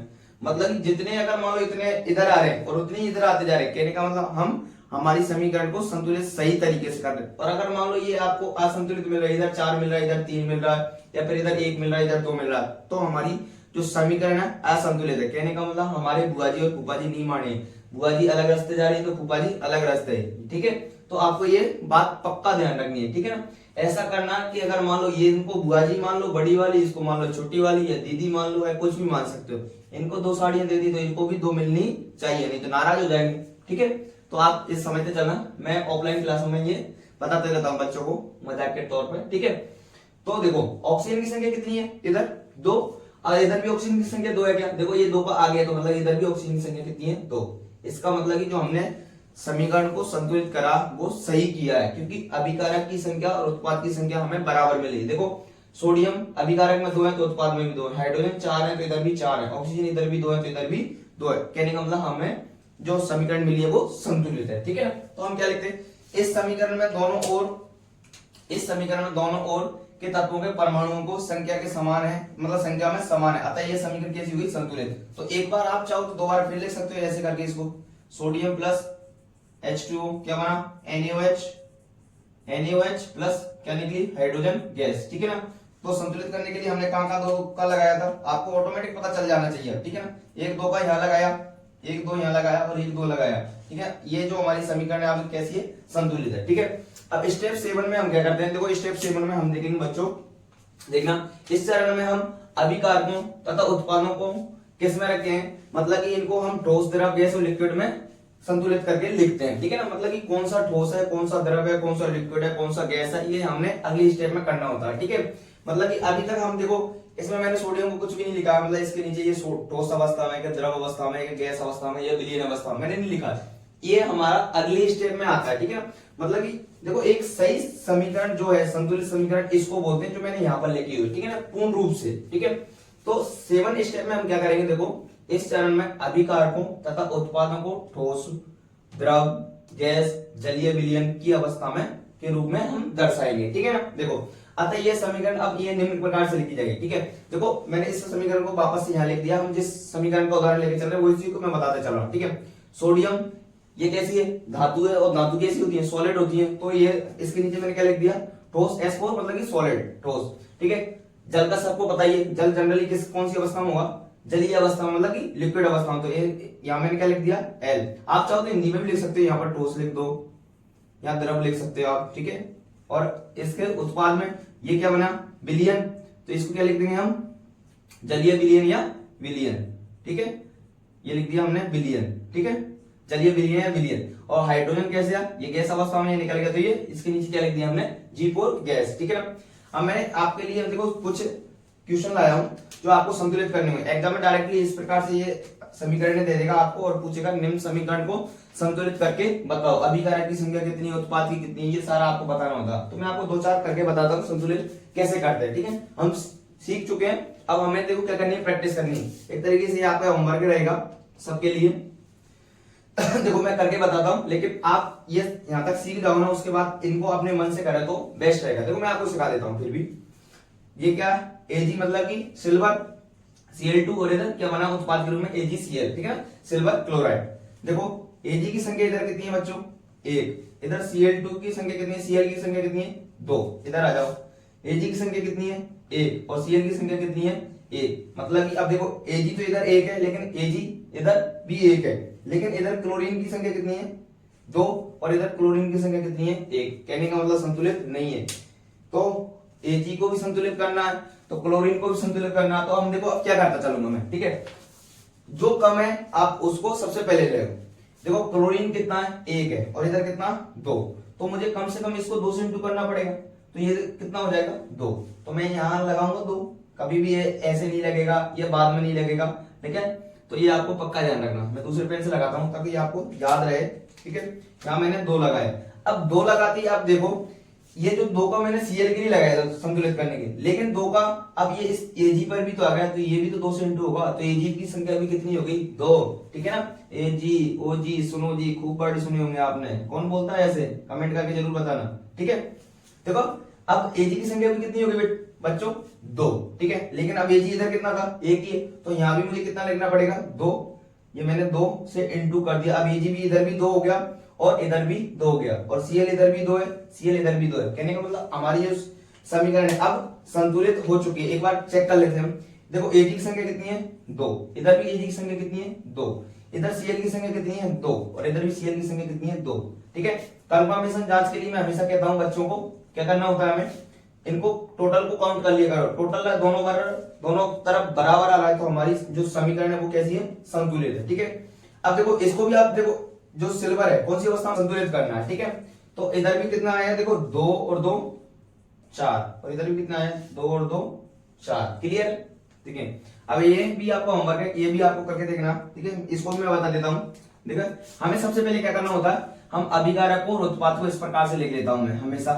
सोडियम की संख्या कितनी है, 1, ऑक्सीजन कितनी है, 1, हाइड्रोजन की संख्या कितनी है, 1, इधर भी ये हाइड्रोजन। मैं अलग अलग लिखता हूं हमेशा, ताकि हमें जब इसको संतुलित करेंगे ना उसको हेल्प रहती है हमें संतुलित करने में। सोडियम 1, ऑक्सीजन 4, ये टोटल लिख लिया हमने।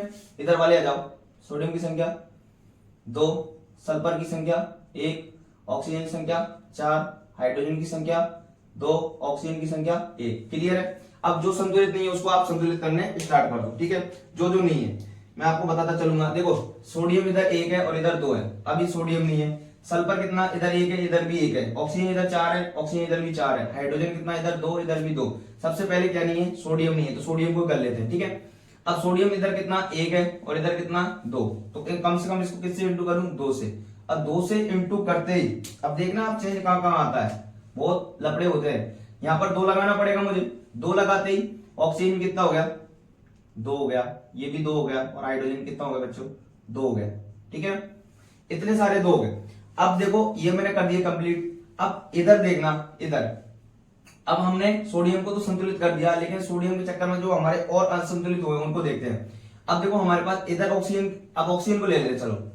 इधर ऑक्सीजन कितना 4 और 1 5, इधर कितना हो गया 2 और 4 6 हो गया। तो अब ऑक्सीजन असंतुलित हो गया किधर इधर। अब ऑक्सीजन को संतुलित करने के लिए मैं कहां पर क्या क्या लगा सकता हूं, अगर मान लो मैं यहां 2 लगा दूं इस हाइड्रोजन पर, तो हाइड्रोजन की संख्या कितनी हो जाएगी 2 इंटू 2 बराबर 4, और ऑक्सीजन कितनी हो जाएगी 1 इंटू 1 बराबर 2।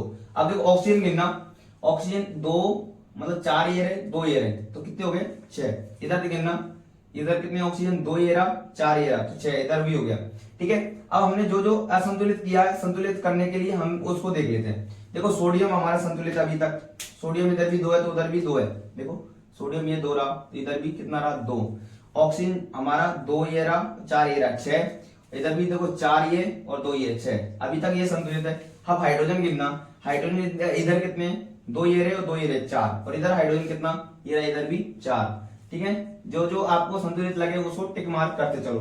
अब देखो सल्फर जो है इधर भी कितना 1 और इधर भी कितना 1। अब देखो सब पे राइट का निशान लग चुका, मतलब सारे संतुलित है। एक बार कंफर्म के लिए आप क्या करो, इनको काउंट करो टोटल को, 2 2 4 2 6 2 8 और 1 9 और 4 13, कितने आए इधर 13। इधर काउंट करो 2 और 1 3 3 और 4 7 7 और 4 11 11 और 2 13, मतलब इधर भी कितना आया 13 आया।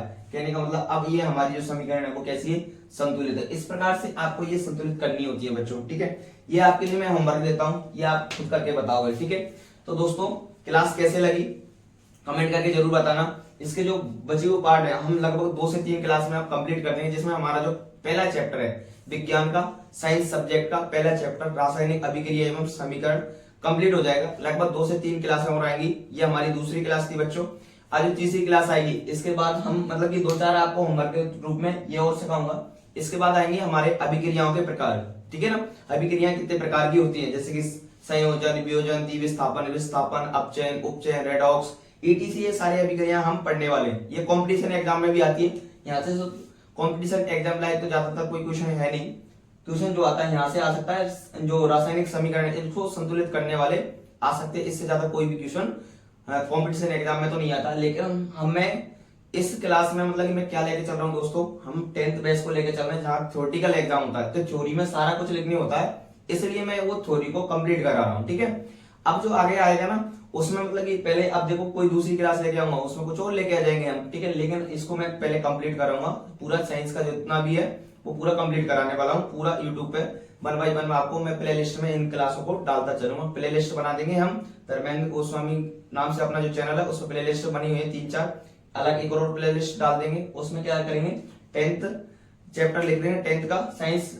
और उसमें हम प्ले लिस्ट में इनको 1 बाय 1 डालते चलेंगे। ठीक है दोस्तों, तो क्लास कैसी लगी कमेंट करके जरूर बताना। और अगर मान लो मेरी मेहनत आपको पसंद आ रही है तो जरूर चैनल को लाइक करें, सब्सक्राइब करें और बेल आइकन को ऑन करें, और बताएं हमारे जो प्रयास है वो आपको कैसा लग रहा। जय हिंद, जय भारत।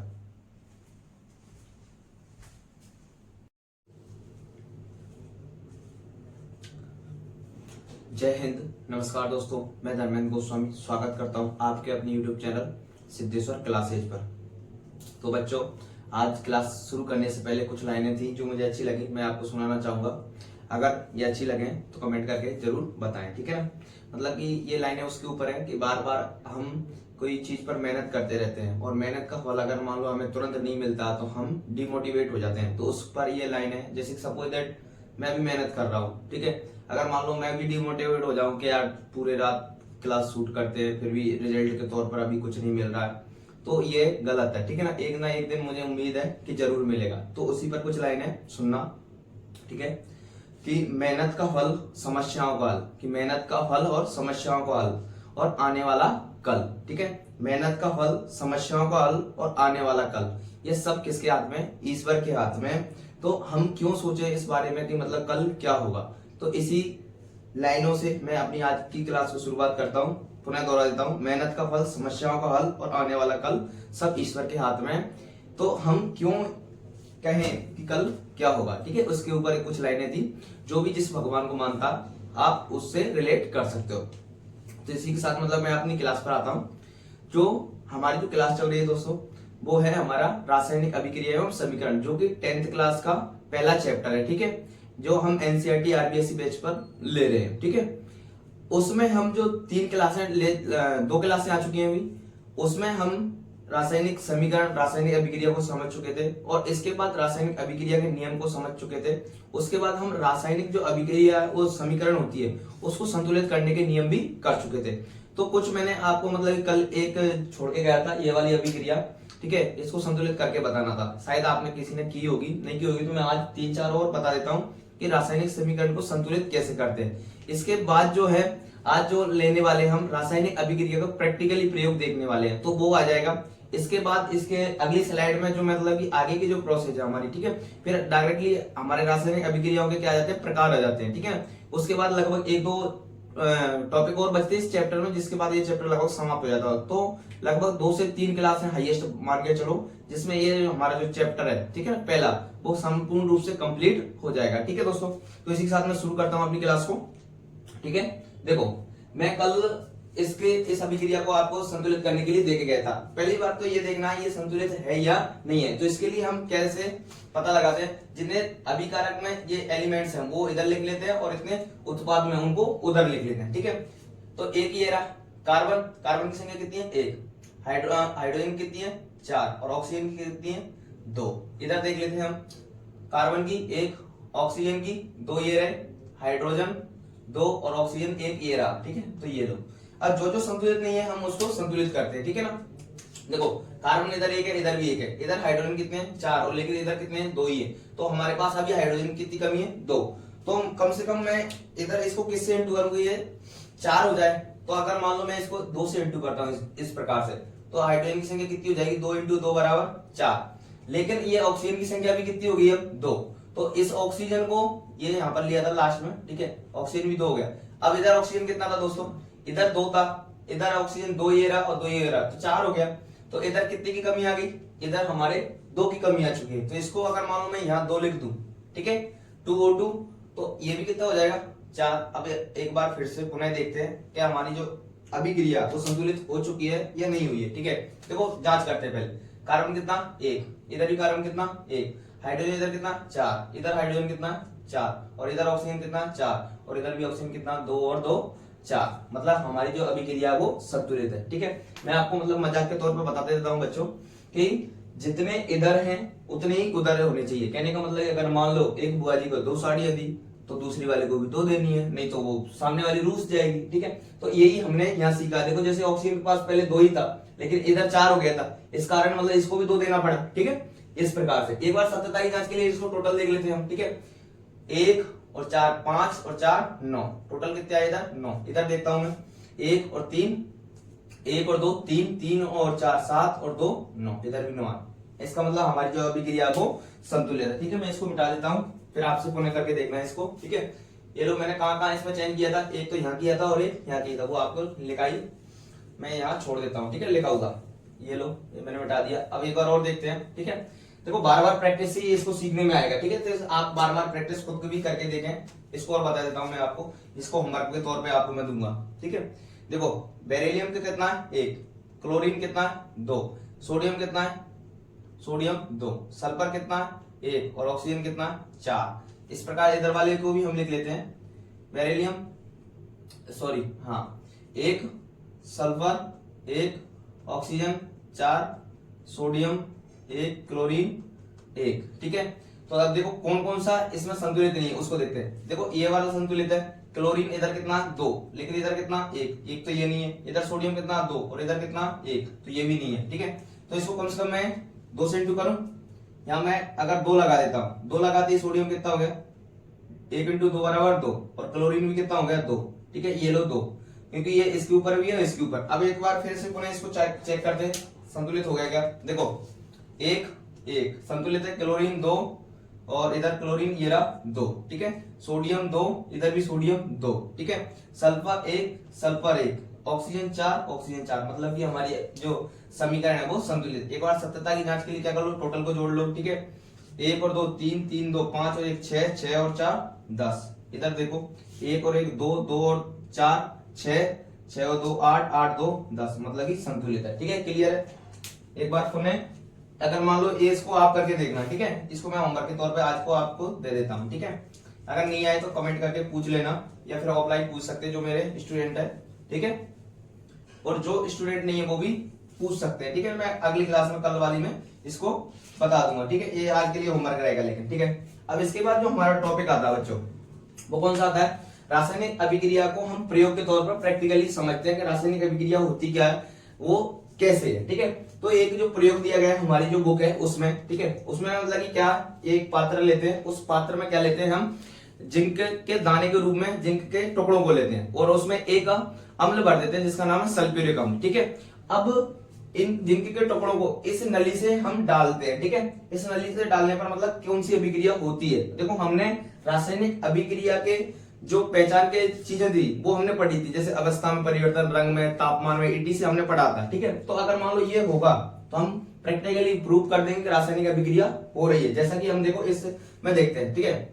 सबसे पहले मैं डायग्राम को समझा देता हूँ, ठीक है। डायग्राम में हमने क्या क्या लिया, एक संघवाकार फ्लास्क लिया, फ्लास्क मतलब कि एक पात्र होता है कांच का, ठीक है, वो लिया और इसको हमने कॉर्क भाग से, मतलब कि इसके जो कॉर्क भाग से इसको ढक दिया। कॉर्क मतलब एक तरीके से रुई मान सकते हो आप, ठीक है।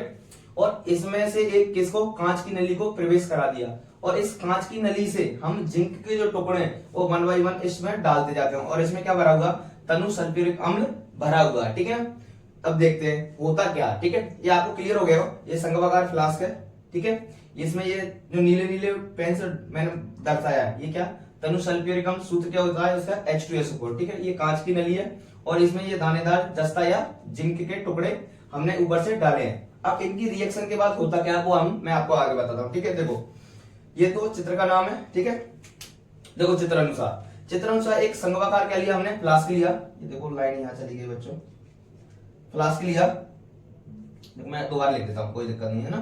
फ्लास्क क्या लिया हमने, एक फ्लास्क लिया, संघवाकार लेते हैं तथा उसमें दानेदार जिंक के क्या डालते हैं, टुकड़े भर लेते हैं, ठीक है ना, मतलब 1 बाय 1 यहां से भरते जाएंगे। अब उसमें एक एकाएक इस कांच की नली से निकालकर मतलब यहां से हम डालते जा रहे हैं, ठीक है ना। और इसमें देखो कॉर्क भाग ये लगा हुआ है, ठीक है, जैसा कि आपको डिक टू डिक ख्याल लिख रहा हूं, मैं आपको डायरेक्ट समझाता चल रहा हूं, ठीक है। एक कांच की नली को निकालकर मतलब इसमें से और क्या लगा देते हैं, कॉर्क लगा देते हैं। कॉर्क मतलब एक रुईनुमा भाग, ठीक है, रुईनुमा संरचना मान सकते हो, रुईनुमा कोई भी वस्तु मान सकते हो, ठीक है।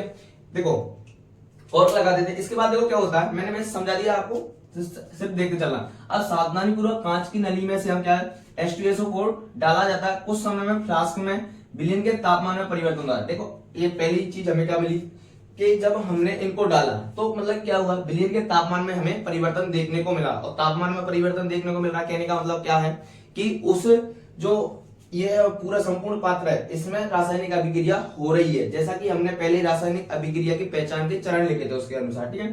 तो विलयन के तापमान परिवर्तन हो जाता है तथा फ्लास्क में से हाइड्रोजन गैस का निष्कासन होने लगता है। देखो गैस निकल रही है मतलब कि अभिक्रिया हो रही है, हमने ऐसे सारे लिखा था।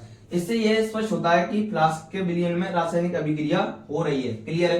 देखो फिर से दोहरा देता हूं, हमने क्या क्या लिया है इसमें, देखो तनु सल्फ्यूरिक अम्ल लिया, दानेदार जिंक जस्ता लिया, ठीक है। यहाँ से मतलब इसको डाला था, ये कांच की नली थी। जब इसको मतलब कि हम डाल देते हैं, ठीक है, इस तनु सल्फ्यूरिक अम्ल को विलयन में डालते हैं, इस जंक को, तो ये दोनों अभिक्रिया करके क्या कर लेते हैं, ठीक है, ये दोनों अभिक्रिया करेंगे। इस फ्लास्क का तापमान बदलेगा, जैसा कि ये लिखा है विलयन का तापमान बदलता है, ठीक है। हाइड्रोजन गैस का निष्कासन होने लगता है, यहाँ से हाइड्रोजन गैस निकलने लगती है। ये सारे किस चीज को दर्शा रहा है, ये दर्शा रहा है कि यहाँ रासायनिक अभिक्रिया हो रही है। जैसा कि हमने जब मैंने पढ़ाया था आपको अगली वाली क्लास में कि रासायनिक अभिक्रिया के पहचानने के क्या वो पॉइंट है, जिसमें मैंने 4 पॉइंट बताए थे, उनमें से देखो हमें 2 से 3 पॉइंट देखने को मिल रहे हैं, ठीक है।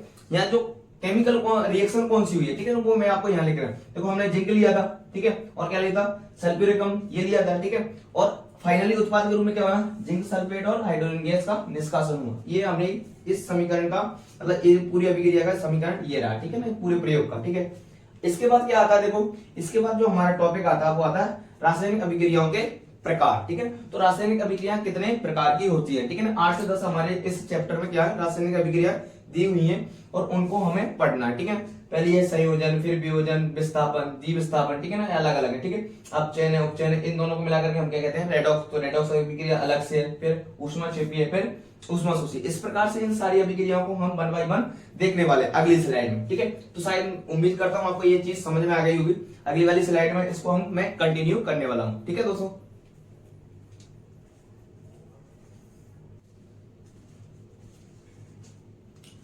जैसा कि बच्चों हम पिछली स्लाइड तक देख चुके थे रासायनिक अभिक्रियाओं के प्रकार, उसमें संयोजन, वियोजन, विस्थापन, द्विविस्थापन, ठीक है, जो भी सारी है उनको हम वन बाय वन आप पढ़ते हैं, ठीक है ना। और उसी का एक और उसी अभिक्रिया में एक हमारा जो प्रैक्टिकल है उसको भी हम यहाँ देख लेंगे। इसके बची हुई फिर 2-3-5-7 अभिक्रिया और होंगी और उनको भी हम देख लेंगे। आज की क्लास में तो वो नहीं हो पाएगा, उसको हम अगली क्लास में देख लेंगे, ठीक है ना।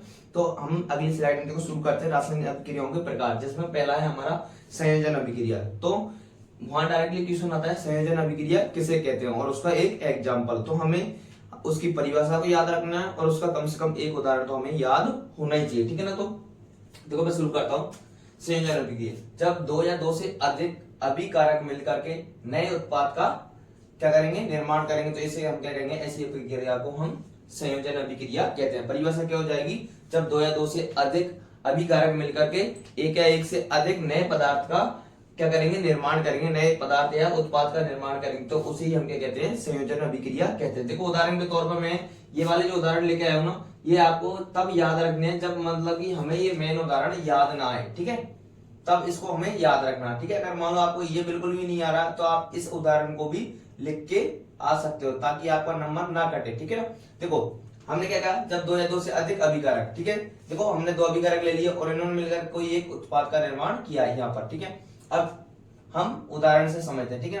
देखो हमने लिया हाइड्रोजन और ऑक्सीजन, ये दोनों अभिकारक हैं और इन्होंने मिलकर किसका निर्माण किया, एक उत्पाद का निर्माण किया है जो क्या है, जल बना है, ठीक है।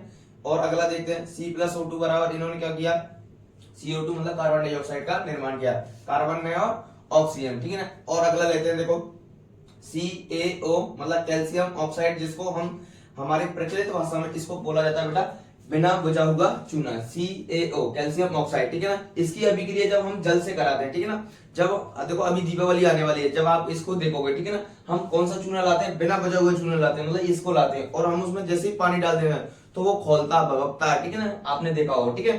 फिर उसके बाद वो मतलब ठंडा हो जाता है तो उसको हम क्या कहेंगे, बुझा हुआ चूना, ठीक है। तो उसका सूत्र तो ये होता है CaO, ठीक है ना, ठीक है। ये इसका क्या होता है, मतलब प्रचलित नाम है, ठीक है। ये भी इसका प्रचलित नाम है जो हमने इधर लिया, ठीक है। देखो ये इसने मतलब अभिक्रिया करी किससे, जल से, और क्या बना है, CaOH का होल्टाइड, ठीक है। और इसको हम क्या कहते हैं, बुझा हुआ चूना, ठीक है, कैल्शियम हाइड्रोक्साइड इसको इसका केमिकल नाम होगा और ये कौन सा होगा, प्रचलित नाम, ठीक है। और साथ में क्या निकलेगी, ऊष्मा। ये सारे उदाहरण मैंने किसके दिए बच्चों, संयोजन अभिक्रिया के उदाहरण दिए हैं, ठीक है।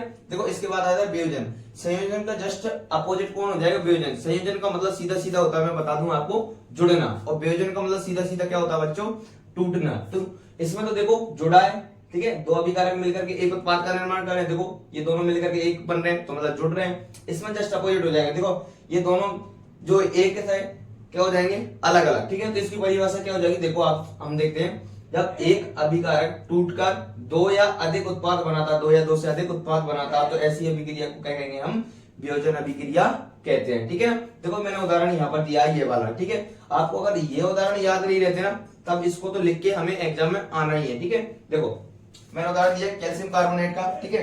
अब ये जो टूट करके देखो 2 या 2 से अधिक किस में बन रहा है, देखो पदार्थों में बदल रहा है, ठीक है।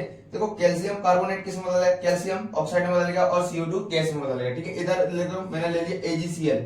अब AgCl किसके में बदल रहा है, Ag में और Cl2 में।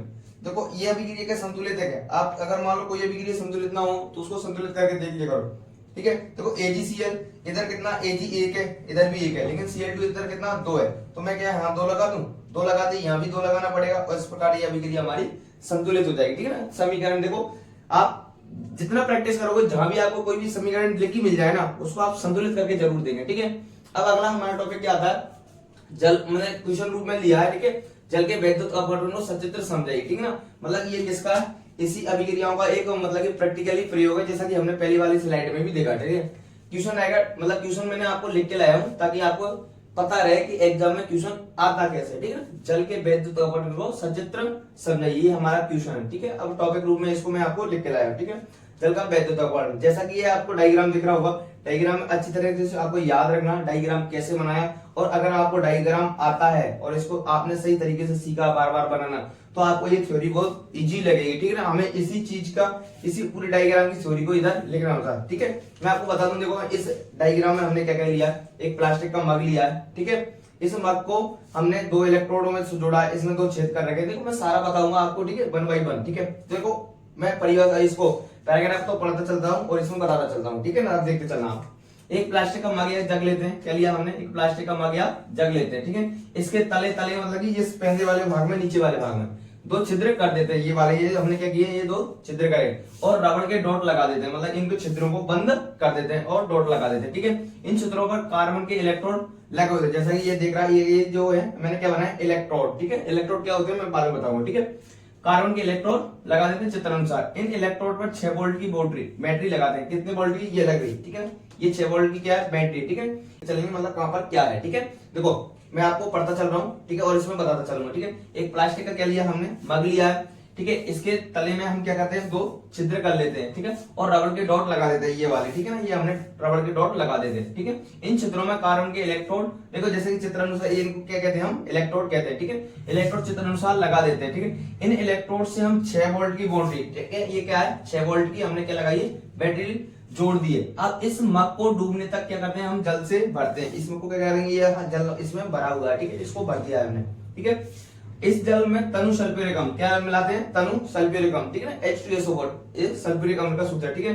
कि कुछ बूंदे डालते हैं, मतलब इस जल में हमने क्या डाला, ये वाला, ये जो मतलब इसमें कुछ बूंदे हमने किसकी डाली, ये मैंने लाल लाल पेन से शो कर दिया, ठीक है। ये किसकी है, तनु सल्फ्यूरिक अम्ल की कुछ बूंदे डालते हैं। अब जल से भरे 2 आंशिक परख नली है, ये क्या है, ये क्या है, इसमें हमने परख नलियां ली हुई है, ठीक है, ये वाली, ठीक है, आंशिक परख नलियां को दोनों कार्बन इलेक्ट्रॉनों के ऊपर उल्टा रख देते हैं, इस जगह पर, ये क्या रखी है हमने, इस प्रकार से, ठीक है, ये, ठीक है, उल्टा रख देते हैं। अब विद्युत धारा प्रवाहित करते हैं, ठीक है। हमने जो बैटरी लगाई, बैटरी का ये स्विच रहा, स्विच से हमने क्या किया, स्विच ऑन कर दिया और विद्युत धारा क्या होगी, इसमें प्रवाहित होने लग जाएगी, ठीक है। विद्युत धारा प्रवाहित करते हैं। इस उपकरण को थोड़ी देर हम छोड़ देते हैं, मतलब जैसे ही हमने क्या किया, विद्युत धारा को प्रवाहित कर दिया, इसके बाद हम इस उपकरण को थोड़ी देर के लिए छोड़ देंगे, ठीक है ना। फिर बाद में इसका क्या करेंगे, हम अवलोकन करेंगे, ठीक है, छोड़ देते हैं। अब इनके दोनों इलेक्ट्रॉनों पर बुलबुले बनने लगते हैं, इन दोनों इलेक्ट्रॉनों पर क्या बनने लगेंगे, बुलबुले बनने लगेंगे, ठीक है ना, ठीक है, बनने लगते हैं। जब दोनों परख नलियों में गैस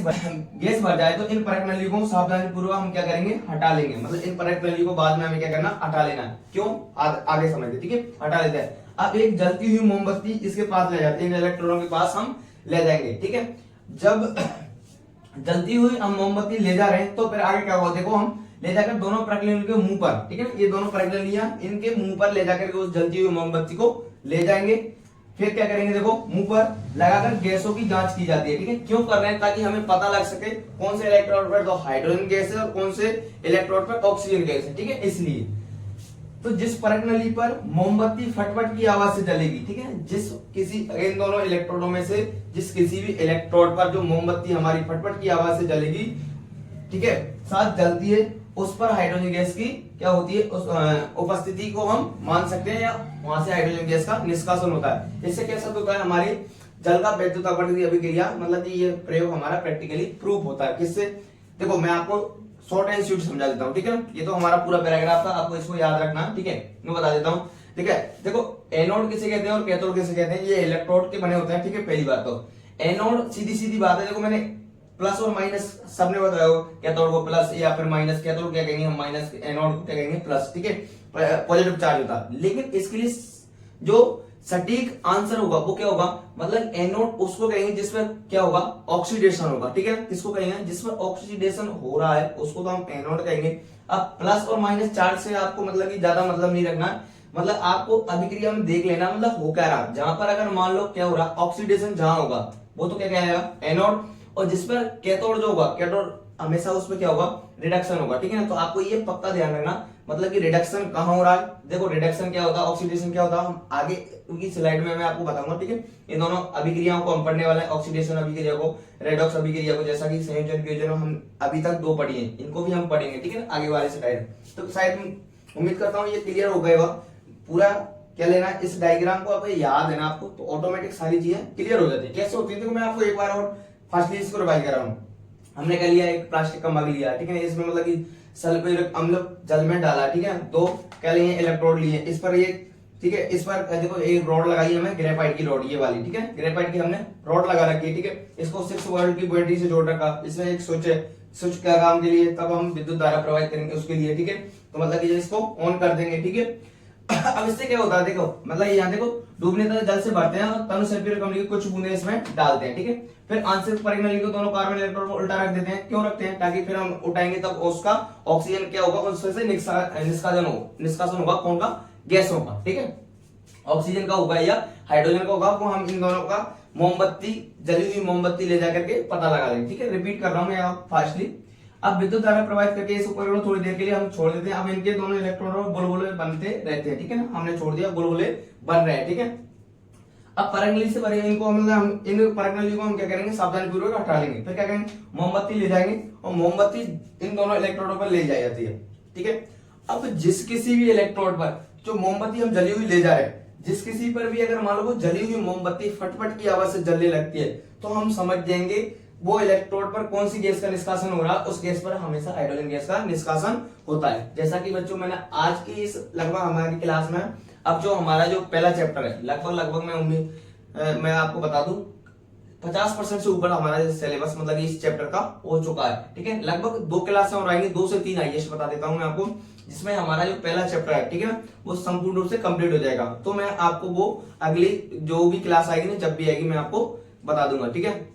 फिर से निवेदन करना चाहूंगा, अगर मान लो हमारी मेहनत आपको पसंद आ रही है, देखो अभी भी मतलब कि पंखा बंद करके मैं ये बताना इसलिए पड़ता है ताकि मतलब आपको लगे कि हाँ बाकी मेहनत की जा रही है। लगभग अभी भी मैं आपको बता दूं 1:45 से कम का समय नहीं हो रहा है, ठीक है, और मैं अकेला इस क्लास को शूट कर रहा हूँ, ठीक है दोस्तों, कोई बात नहीं, जो भी है। इसी के साथ मैं अपनी क्लास को समाप्त करता हूँ। जय हिंद, जय भारत।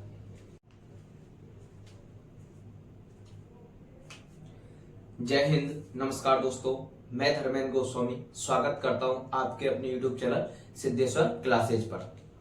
तो बच्चों, जैसा कि हमारा जो पहला चैप्टर रासायनिक अभिक्रिया और समीकरण चल रहा है, उसके हम 3 क्लासें अपलोड कर चुके हैं, और आज जो चौथी क्लास है वो हम 3 क्लासों में उसके रासायनिक अभिक्रिया समीकरण और इसको लिखना सीख गए थे। दूसरी क्लास में उसके कुछ प्रकार हो गए थे, कुछ प्रैक्टिकल हो गए थे। तो जो इससे पहले वाली क्लास थी उसमें हम रासायनिक अभिक्रियाओं के मतलब की जो प्रकार हैं उन पर चल रहे थे, ठीक है। अब वहां पर 2 अभिक्रिया में पढ़ा चुका था, संयोजन और वियोजन। संयोजन का मतलब क्या होता है, जुड़ना, और वियोजन का मतलब टूटना। उन दोनों को हम पढ़ चुके हैं विद उदाहरण। अब आज जो है हमारा, ठीक है, इन्हीं अभिक्रियाओं को हम कंटिन्यू करने वाले हैं, ठीक है। लगभग 8 से 10 अभिक्रिया जिसमें हमारा ये चैप्टर लगभग कंप्लीट हो जाएगा। इसके बाद 2 से 3 टॉपिक और रहते हैं, वो अगली क्लास में मैं कंप्लीट करा दूंगा, ठीक है। तो आज हम शुरू करते हैं यहाँ से विस्थापन अभिक्रिया। विस्थापन का मतलब होता है सीधा सीधा दोस्तों किसी चीज को हटा देना, विस्थापित कर देना, ठीक है। तो देखो क्या होता है, मैं आपको समझाता चलता हूँ। विस्थापन अभिक्रिया वह अभिक्रिया जिसमें कोई एक तत्व दूसरे तत्व को मतलब कि दूसरा तत्व जो होगा उसके विलयन से या यौगिक से हटा देता है, इसे क्या कहते हैं, विस्थापन अभिक्रिया। देखो साफ साफ मतलब कि ये जो परिभाषा अपनी जगह है और समझना अपनी जगह है, ठीक है।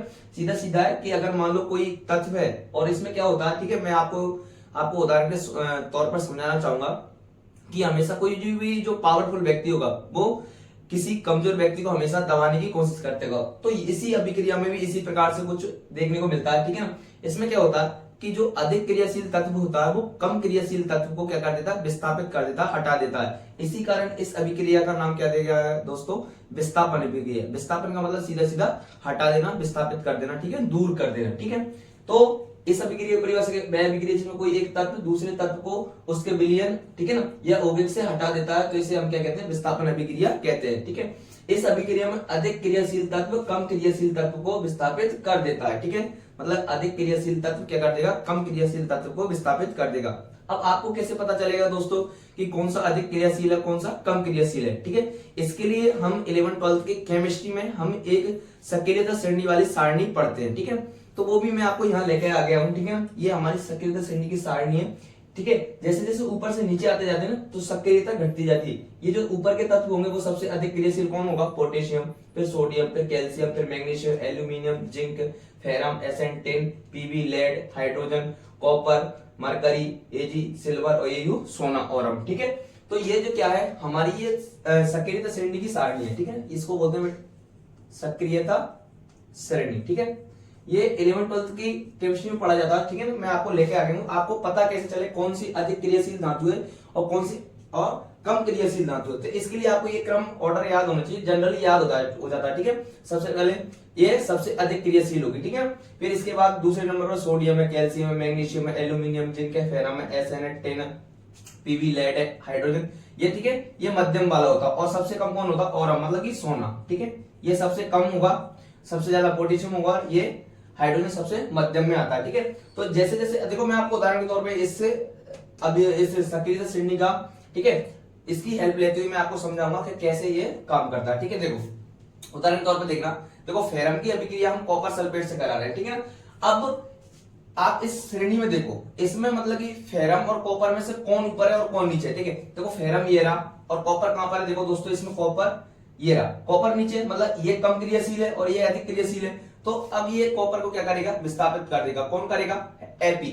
और एपी कहां करके जुड़ जाएगा? इस सल्फेट के साथ। ठीक है, जैसा कि यहाँ पर देख रहे हैं वो मिल रहा है हमें। देखो फेरम कॉपर सल्फेट के साथ अभिक्रिया करके क्या बना रहा? फेरस सल्फेट बना रहा, और इस कॉपर को बेचारे को क्या कर दिया? अलग कर दिया, विस्थापित कर दिया, थप्पड़ मार के भगा दिया। ठीक है ना, तो इसको समझने की दृष्टि से मैं आपको बता रहा हूं। ठीक है दोस्तों, तो ये हो गया, क्लियर होगा, समझ में आ गया होगा आपको। देखो दूसरी और एक और बताता हूं। ठीक है, जिंक की अभिक्रिया फेरस सल्फेट से करा रहे हैं हम। किससे? जिंक की अभिक्रिया फेरस सल्फेट से। देखो अब इसमें फिर से देखो आप, देखो जिंक कहां है? फेरम से ऊपर है। ठीक है, तो अब ये जिंक क्या कर देगा? इस फेरस सल्फेट को, ठीक है, क्या कर दिया? विस्थापित कर दिया। देखो जिंक की अभिक्रिया किससे कराई हमने? फेरस सल्फेट से। तो जिंक इससे आकर के जुड़ गया और फेरस मतलब फेरम ये लोहे को क्या कर दिया? अलग कर दिया। ठीक है, पहले इसकी दादागिरी चल गई थी, देखो दोस्तों, ठीक है, क्योंकि ये इससे पावरफुल था इसलिए ये हो गया। लेकिन अब इसमें कौन हो गया? जिंक। ठीक है, जैसा कि आपको इस श्रेणी में दिख रहा होगा। ठीक है, ये रहा। ठीक है, तो इसलिए मैं आपको ये श्रेणी बताने वाला। ठीक है, इसको सक्रियता श्रेणी बोलते हैं। ये सबसे अधिक क्रियाशील होता है। ठीक है, ये मध्यम में आता है और औरम सबसे नीचे आता है। ठीक है, जैसे जैसे नीचे आते जाएंगे वैसे वैसे सक्रियता का या क्रियाशीलता का क्रम घटता जाएगा, जैसे जैसे ऊपर जाओगे आप क्रियाशीलता का क्रम बढ़ता जाएगा। ठीक है दोस्तों, तो मैं उम्मीद करता हूं कि विस्थापन अभिक्रिया के जो उदाहरण है वो आपको समझ में आएगा। ठीक है, इसके साथ मैं आपको एक क्वेश्चन लेके आया हूं, इस पर आधारित है। ठीक है, ये क्वेश्चन है, डायरेक्टली क्वेश्चन एग्जाम आया हुआ है। जब लोहे की कील को कॉपर सल्फेट के विलयन में डाला जाता है तो विलयन का रंग बदल जाता है, क्यों? ठीक है, ये हमारा क्वेश्चन है। तो क्यों बदल जाता है? देखो आंसर है, जब कॉपर सल्फेट के विलयन मतलब विलयन, इसका कलर कैसे होता है? कॉपर सल्फेट का नीला। ठीक है, अभी क्रिया लोहे से मतलब फेरम की कील से कराई जाती है तो आयरन, ठीक है, आयरन किससे अभिक्रिया? कॉपर सल्फेट के विलयन से कॉपर को विस्थापित कर देता है। ठीक है ना, वो यही वाली अभिक्रिया हो रही है उसमें। ठीक है, मतलब कि देखो कौन कम क्रियाशील है कौन अधिक क्रियाशील है, तो कम क्रियाशील हमेशा क्या हो जाएगा? अधिक क्रियाशील से विस्थापित हो जाएगा बेचारा। ठीक है, मतलब कि क्या होगा? ज्यादा पावरफुल व्यक्ति अपने जो नीचे वाले व्यक्ति होता है उनको हमेशा दबा के रखता है, ऐसा जनरली देखा जाता है। ठीक है दोस्तों, तो यहाँ भी वही हो रहा है। ठीक है, देखो अब इसमें क्या होगा?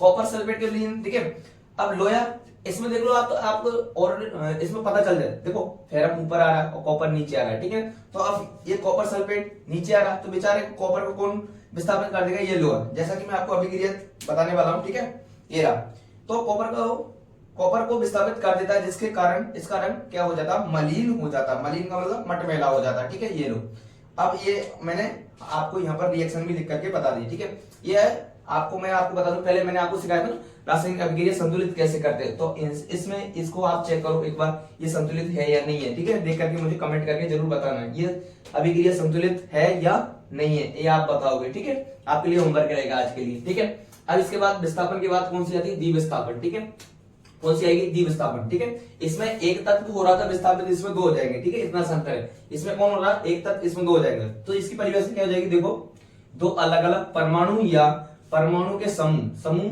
या आयन आपस में आदान प्रदान होता है, तब ये अभिक्रिया क्या कहलाएगी? द्विविस्थापन अभिक्रिया कहलाती है। ठीक है, मतलब दो अलग अलग परमाणु के समूह या आयन होंगे, आपस में क्या करेंगे? आदान प्रदान होगा उन दोनों के बीच में, तब यह अभिक्रिया क्या कहलाएगी? हमारी द्विविस्थापन अभिक्रिया कहलाएगी। ठीक है, उदाहरण के तौर पर देखना दोस्तों, BaCl2 बेरियम क्लोराइड, मैं इसके नाम लिख देता हूं आपको ताकि याद रहे। Barium barium chloride. ठीक है, अब बेरियम क्लोराइड की अभिक्रिया किससे करा रहे हैं हम? सोडियम सल्फेट से। किससे करा रहे हैं दोस्तों? सोडियम सल्फेट से। ठीक है, अब इन दोनों के बीच में क्या होगा? परमाणु या आयन के समूहों का क्या होगा? आदान प्रदान। ठीक है, तो अब ये बेरियम सल्फेट, ये जो बेरियम सल्फेट है, अलग पेन ले लेता हूं मैं। देखो इस बेरियम सल्फेट ये जो है किससे अभिक्रिया कर लेगा? इस सल्फेट से। बेरियम मतलब क्लोराइड था, जो बेरियम अकेला इससे क्रिया कर लेगा और क्या बनेगा? Barium sulphate. ठीक है, और ये जो Na था, ठीक है, अब ये किससे क्रिया कर लेगा? इससे। ठीक है ना, देखो तो इसने क्या बना लिया? NaCl। क्या ये अभिक्रिया भी संतुलित है? कमेंट करके जरूर बताना। ठीक है, मैं बता देता हूँ। बेरियम कितना? 1, इधर भी कितना? 1, सोडियम इधर कितना? 2, और इधर कितना? 1 ही है, तो 2 लगा दूं मैं। क्लोरीन इधर 2 था तो इधर भी 2 हो गया। ठीक है, सल्फेट सल्फेट आ ही रहा, तो ये अभिक्रिया संतुलित है। ठीक है ना, ये मैंने 2 लगा दी, क्या होगी? अभिक्रिया संतुलित होगी। तो आपको जहां भी कोई भी अभिक्रिया दिखी हुई मिल जाए ना, आपको तुरंत उसको उठाना है और हिट एंड ट्रायल विधि से क्या करना है? उसको संतुलित करना है। ठीक है, जैसे जैसे प्रैक्टिस होती जाती है ऑटोमेटिक आप सीख जाते हैं, जैसे कि मैंने अभी बताया। ठीक है, नहीं तो आप भी इसको ऐसे लिख करके देखते। ठीक है, अगला आता है हमारा अभिक्रिया प्रकार, वो कौन सी है? अपचयन अभिक्रिया, 5वीं। ठीक है ना, तो इसमें क्या होगा? देखो अपचयन और उपचयन को आप एक साथ पढ़ना। ठीक है, दोनों एक साथ ही याद हो जाएंगे। वह अभिक्रिया जिसमें ऑक्सीजन का क्या होगा? हास्य मतलब हानि, और हाइड्रोजन का क्या होगा? योग होगा, तो क्या लगेगी? अपचयन। और अगर मान लो इसी का जस्ट अपोजिट कर दूं, ठीक है, देखो मैं इसको नहीं पढ़ूंगा, ऑटोमेटिक इसकी परिभाषा आ जाएगी। कैसे? देखो अपचयन में क्या लिखा है? वह अभिक्रिया जिसमें ऑक्सीजन का क्या हो रहा है? हास्य। तो मैं उपचयन के लिए कहूंगा तो ऑक्सीजन क्या हो जाएगा? जोड़। ठीक है, मतलब ऑक्सीजन क्या हो जाएगी? जुड़ जाएगी। और हाइड्रोजन इसमें वृद्धि हो रही तो उसमें क्या हो जाएगी? हास्य हो जाएगा। ठीक है, जस्ट अपोजिट। ठीक है, उदाहरण भी बताऊं मैं आपको। देखो अपचयन को मैं साथ में पढ़ता हूं आपके सामने। अपचयन क्या होगी? वह अभिक्रिया जिसमें क्या हो रहा? ऑक्सीजन घट रही है और हाइड्रोजन जुड़ रही है। हाइड्रोजन का क्या हो रहा? योग। ये क्या लगेगी? अपचयन। इसका जस्ट अपोजिट कर दूं मैं, ऑक्सीजन का जुड़ना और हाइड्रोजन का ह्रास, क्या क्या लगेगा? उपचयन। ठीक है, आपको समझ में आ गया होगा। मैं उदाहरण से समझाता हूं और क्लियरली हो जाएगा। ठीक है, देखो उदाहरण देखो दोस्तों, यहाँ पर का कुप्रस ऑक्साइड है, इसकी अभिक्रिया किससे करा रहे हैं? हाइड्रोजन से। अब देखो अगर मान लो हमने क्या कहा था? ऑक्सीजन का ह्रास होगा तो कौन सी अभिक्रिया होगी? अपचयन। ठीक है, अब देखो इसमें हाइड्रोजन से जैसी अभिक्रिया कर रहे हैं तो हाइड्रोजन का तो योग हो रहा है, लेकिन इस देखो कॉपरस जो ऑक्साइड था इससे क्या होगा? देखो ये अलग हो गया। ठीक है, तो क्या होगा? ऑक्सीजन का क्या होगा? ह्रास हुआ, मतलब कौन सी अभिक्रिया? अपचयन अभिक्रिया दोस्तों। फिर आता है उपचयन। उपचयन इसकी जस्ट अपोजिट है। कैसे? देखो मैं बताऊंगा आपको। वह अभिक्रिया जिसमें ऑक्सीजन क्या होगा? योग। ठीक है, देखो यहाँ पर क्या है? कार्बन। कार्बन की अभिक्रिया किससे कराई हमने? ऑक्सीजन से। ठीक है, अब ये दोनों क्या हो गए? जुड़ गए, और देखो यहाँ पर ऑक्सीजन क्या हो गया? जोड़। ठीक है, कार्बन डाइऑक्साइड गैस बन चुकी है। ठीक है, तो उपचयन में क्या होगा? ऑक्सीजन में जोड़, जस्ट इसका अपोजिट। आप इनका अंतर भी बता सकते हो मुझे। ठीक है, अगर मान लो डायरेक्टली एग्जाम में क्वेश्चन आ जाए अपचयन और उपचयन में कोई 2 से 3 या 4 अंतर करके बताओ, तो आपको बताने होंगे। ठीक है, क्या करोगे आप? अंतर के लिए मैं आपको बता दूं, आपके लिए होमवर्क रहेगा। मैं आपको सिर्फ बोलूंगा अपचयन और उपचयन का अंतर आप करके बताओगे। अपचयन इधर लिखना और इधर लिखना उपचयन, ये अंतर आप करोगे। ठीक है, कैसे करना है देखो मैं आपको बता देता हूँ। ये लो, ये सारणी बनाई हमने। सारणी में पहली बात तो आप इनकी परिभाषा लिख दोगे। ठीक है, इसमें तो अगर मान लो उपचयन लिख रहे हो आप, ठीक है, ये देखो अगर आप अपचयन लिख रहे हो तो ऑक्सीजन का क्या लिखोगे? हास्य लिख दोगे। ठीक है, इधर अपोजिट में ऑक्सीजन का जोड़ लिख दोगे। इधर दूसरे नंबर पर देखो अंतर क्या करना होता? जितने जितने अंतर आप शॉर्ट एंड स्वीट करोगे उतना ही बेस्ट है। इधर क्या लिखोगे? अपचयन में देखो, अब इधर अपचयन में हाइड्रोजन क्या हो रहा? वृद्धि, लेकिन इसमें क्या हो जाएगा? हाइड्रोजन का ह्रास। तो यही होगी। इसकी परिभाषा लिख दो, एक दो उदाहरण लिखो जिसमें ये अंतर क्लियर है हमारा। ठीक है, तो ऐसे करते हैं। तो उम्मीद करता हूँ ये भी आपको समझ में आ गया होगा। ठीक है, नहीं आए तो कमेंट करके या मुझसे ऑफलाइन जो हमारे बच्चे हैं वो पूछ सकते हैं, और जो ऑनलाइन और भी हमारे हमसे जो बच्चे जुड़े हुए हैं वो भी मुझसे पूछ सकते हैं। ठीक है, अगला है हमारा रेडॉक्स अभिक्रिया। रेडॉक्स अभिक्रिया की मैं सीधी सीधी परिभाषा बता दूं, जब अपचयन और उपचयन ये दोनों साथ में मिल जाएंगे तो उसी अभिक्रिया को क्या कह देंगे हम? रेडॉक्स अभिक्रिया। ठीक है, देखो देखता हूं, ऐसी अभिक्रिया जिसमें उपचयन व अपचयन अभिक्रिया दोनों साथ साथ संपन्न होती है उसे क्या कहते हैं हम? रेडॉक्स अभिक्रिया कहते हैं। ठीक है, अपचयन में क्या हुआ था? ऑक्सीजन का ह्रास, इसमें क्या हुआ था? ऑक्सीजन का योग। ठीक है, ये आपको अंतर करते चलना, और जब ये दोनों एक साथ संपन्न होंगी तो क्या हो जाएगा? रेडॉक्स अभिक्रिया। ठीक है, उदाहरण से देखो क्लियर समझ में आएगा। उदाहरण देखो आप, ये उदाहरण है कॉपर ऑक्साइड की अभिक्रिया हम किससे करा रहे हैं? हाइड्रोजन से। अब देखो यहाँ कॉपर अलग हो गया और हाइड्रोजन मतलब कि जल का H2O अलग हो गया। अब देखो जहां जहां आपने अगर मान लो ऑक्सीजन का ह्रास हो रहा मतलब अपचयन होगी, और जहां ऑक्सीजन का योग हो रहा होगा कौन होगी? उपचयन। देखो इधर देखो यहाँ पर हाइड्रोजन का क्या हो रहा है? ऑक्सीजन से जुड़ रहा है, अब देखो जहां जहां ऑक्सीजन जुड़ रहा है, ठीक है, वह अभिक्रिया जिसमें ऑक्सीजन का योग होता है वो अभिक्रिया कौन सी होती है? उपचय। तो एक मैंने क्या लिख रखा है यहाँ पे? उपचय। मैंने ऊपर भी लिख रहा है ऑक्सीजन का क्या हो रहा है, देखो हाइड्रोजन से कौन आकर के जुड़ रहा है? ऑक्सीजन, मतलब कि हाइड्रोजन मतलब कि सॉरी ऑक्सीजन क्या हो रहा है? योग हो रहा है। योग का मतलब कि जुड़ना, तो हाइड्रोजन से कौन आकर के जुड़ा? ये वाला ऑक्सीजन, सॉरी ये ऑक्सीजन इससे आकर के जुड़ा है हाइड्रोजन से, मतलब कि यहाँ कौन सी अभिक्रिया हुई है? उपचयन। अब दूसरा देखते हैं हम, ये देखो हमने क्या कहा था, देखो ये रहा ऑक्सीजन का ह्रास, ह्रास का मतलब कि घटना या हानि होना। अब देखो ये जो ऑक्सीजन है, इस कॉपर ऑक्साइड से ऑक्सीजन क्या हो रहा है? घट रहा है, ठीक है। ये कॉपर अकेला रह गया, जब ऑक्सीजन इससे हट गया मतलब क्या होगा? नुकसान हुआ, ह्रास हुआ। तो यह क्या हो रहा है बच्चों? अपचयन हो रहा है, ठीक है। अब दोनों अभिक्रिया एक साथ संपन्न हो रही है, देखो ये सारी अभिक्रिया, ये पूरी की पूरी रिएक्शन ये है हमारी, ये रही ये, ठीक है। अब दोनों इस पूरी रिएक्शन में अपचयन भी देखने को मिल रहा है, उपचयन भी देखने को मिल रहा है, मतलब कि कौन सी अभिक्रिया? रेडॉक्स अभिक्रिया, ठीक है। मैं आपको एक और एग्जांपल समझाना चाहूंगा, ठीक है। मैं इसको मिटा देता हूं, ये लो मैंने मिटा दिया इसको, ये इसका पहले वाला था, ये लो इसको मिटा देता हूं, ये लो।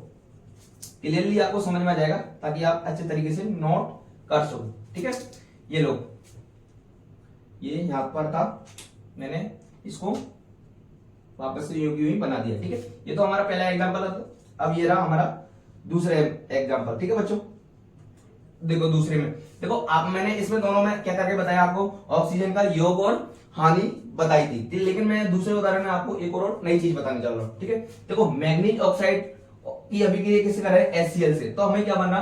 MnCl2, ठीक है। मैग्नीज क्लोराइड और जल और क्लोरीन गैस निकल रही। अब देखो ना इधर ऑक्सीजन, देखो यहाँ पर ये ऑक्सीजन जो है अलग हो रहा है, ठीक है। देखो हमने क्या, जहां भी ऑक्सीजन का क्या होगा? ह्रास होगा, वहां कौन सी अभिक्रिया होगी? अपचयन। देखो ये रहा, तो ऑक्सीजन ये रहा, और ऑक्सीजन क्या होगा? MnCl2, मतलब इस मैग्नीज से ऑक्सीजन हट गया, मतलब ह्रास हो गया, तो क्या बन गया? ये बना MnCl2, मतलब मैग्नीज क्लोराइड, मतलब ऑक्सीजन क्या हुआ? नुकसान हुआ, तो क्या होगा?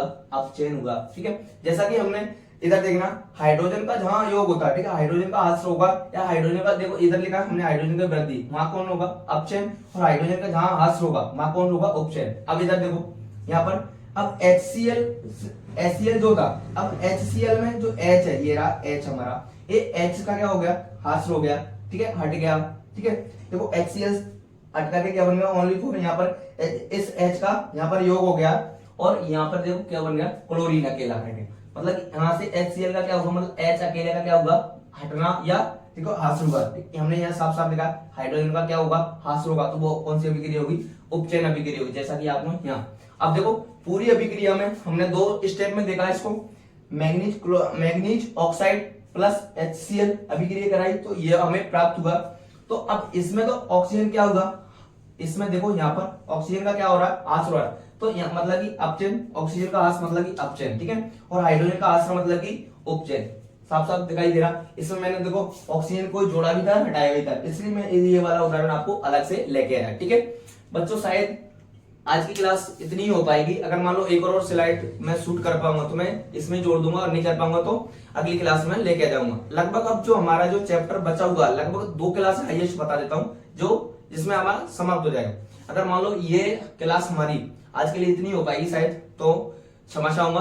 आगे अगर मान लो जो भी क्लास आएगी मैं आपको उसमें कंटिन्यू कर दूंगा, या फिर एक और स्लाइड बना पाता हूँ ना तो उसमें कंप्लीट कर दूंगा, ठीक है। इसी के साथ दोस्तों रिक्वेस्ट करूंगा फिर से, अगर मान लो मेहनत पसंद आए तो जरूर चैनल को लाइक करें, सब्सक्राइब करें, और कमेंट करके बताएं कि क्लास कैसी लग रही है। जय हिंद, जय भारत।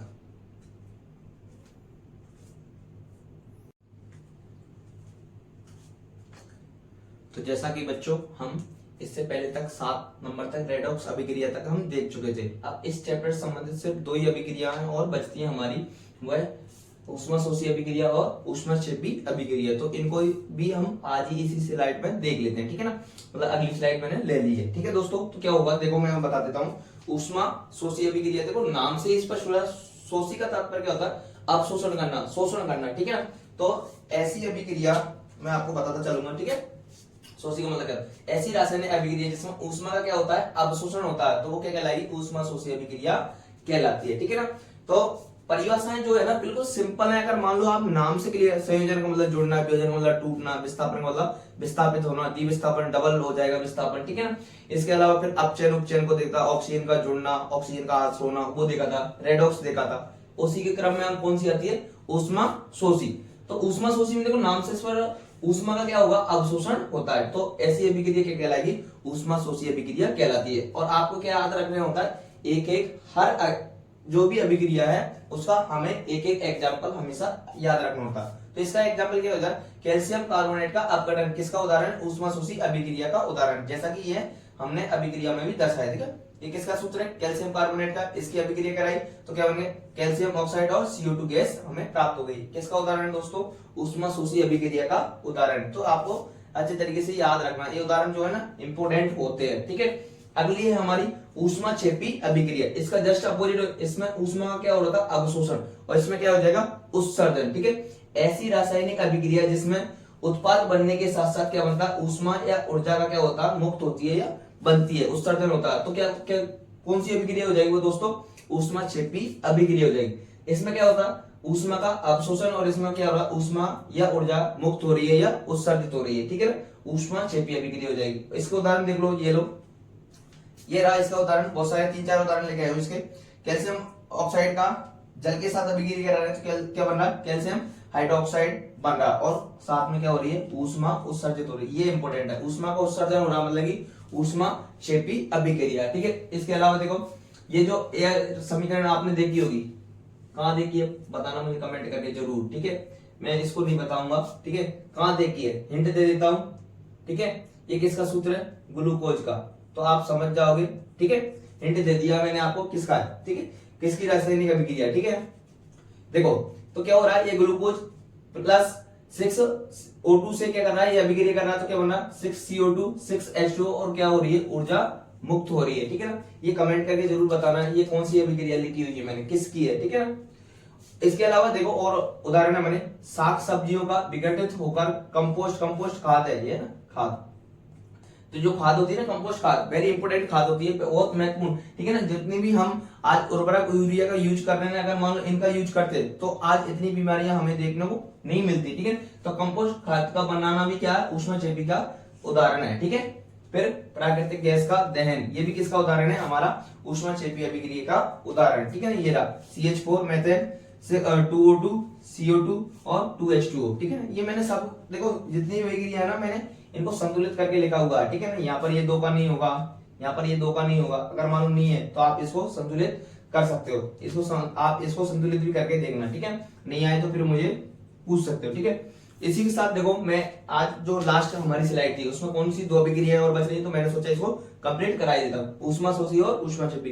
ये दोनों क्लियर हो गई हैं, दोनों एक दूसरे के लगभग अपोजिट होती है। ठीक है, ऐसी रासायनिक अभिक्रिया जिसमें ऊष्मा का अवशोषण हो रहा है, तो क्या हो रहा है बेटा, ऊष्मा का अवशोषण मतलब ऊष्मा शोषी अभिक्रिया हो जाएगी। उदाहरण ये याद रखना है हमें। ठीक है, दूसरा ऊष्मा क्षेपी, तो इसमें क्या हो रहा है, ऊष्मा का क्या होगा, देखो रासायनिक अभिक्रिया जिसमें उत्पाद बनने के साथ साथ ऊष्मा का क्या होगा, उत्सर्जन होगा, मुक्त होगी, इसको क्या कहेंगे हम, ऊष्मा क्षेपी। ये 3 से 4 उदाहरण, ये उदाहरण इंपॉर्टेंट है ये वाला। ठीक है, ये पूछा जा सकता है। ठीक है, साग सब्जियों को विघटित होकर के कंपोस्ट खाद का बनना कौन सी अभिक्रिया का उदाहरण, तो कौन सी हो जाएगी बच्चों, ऊष्मा क्षेपी अभिक्रिया हो जाएगी। ये अभिक्रिया तो ये वाली है ना, ये कॉम्पिटिशन एग्जाम में भी पूछी गई है। ठीक है, तो इसी के साथ मतलब क्लास को समाप्त करना चाहूंगा। क्लास अच्छी लगे तो कमेंट करके जरूर बताना। मैं एक और इन्फॉर्मेशन देना चाहता हूँ बच्चों, जितनी भी हमारी जो क्लासें आ रही है, ठीक है ना, अब मैं इनको क्या करूंगा, इनके जो हैंडराइटिंग नोट्स है इन सबको मतलब कि अपना एक टेलीग्राम चैनल बनाएंगे। उस टेलीग्राम चैनल पर हम क्या करेंगे, इन पूरे हैंडराइटिंग नोट्स है जो मैंने बनवाए हैं बच्चों से, ठीक है, उनके विद PDF, मतलब जैसे अभी ये चैप्टर खत्म हो गया हमारा, ठीक है, इसकी एक क्लास और आनी बाकी, जिसमें ये चैप्टर हमारा क्या हो गया, खत्म हो जाएगा। तो इसकी पूरी PDF हम टेलीग्राम चैनल पर क्या कर देंगे, वहां डाल दूंगा। ठीक है, तो टेलीग्राम चैनल का जो मतलब कि लिंक है ना, मैं आपको इसी वीडियो के डिस्क्रिप्शन में या फिर लास्ट वीडियो के डिस्क्रिप्शन में दे दूंगा, ताकि आप वहां से टेलीग्राम चैनल को ज्वाइन कर लेना। और ज्वाइन करके क्या करोगे आप, मतलब कि आपको ये जो PDF है पूरी की पूरे चैप्टर वाइज की, ठीक है, वहां पर आपको प्राप्त हो जाएगी। तो आपको मतलब नोट्स बनाने में ज्यादा परेशानी नहीं आएगी। आप यहाँ से भी बना सकते हो या फिर वहां से डायरेक्टली उनको निकलवा लो, या फिर डायरेक्टली वहां से आप नोट कर सकते हो। ठीक है, तो इसी के साथ मैं अपनी क्लास को समाप्त करना चाहूंगा। जय हिंद, जय भारत।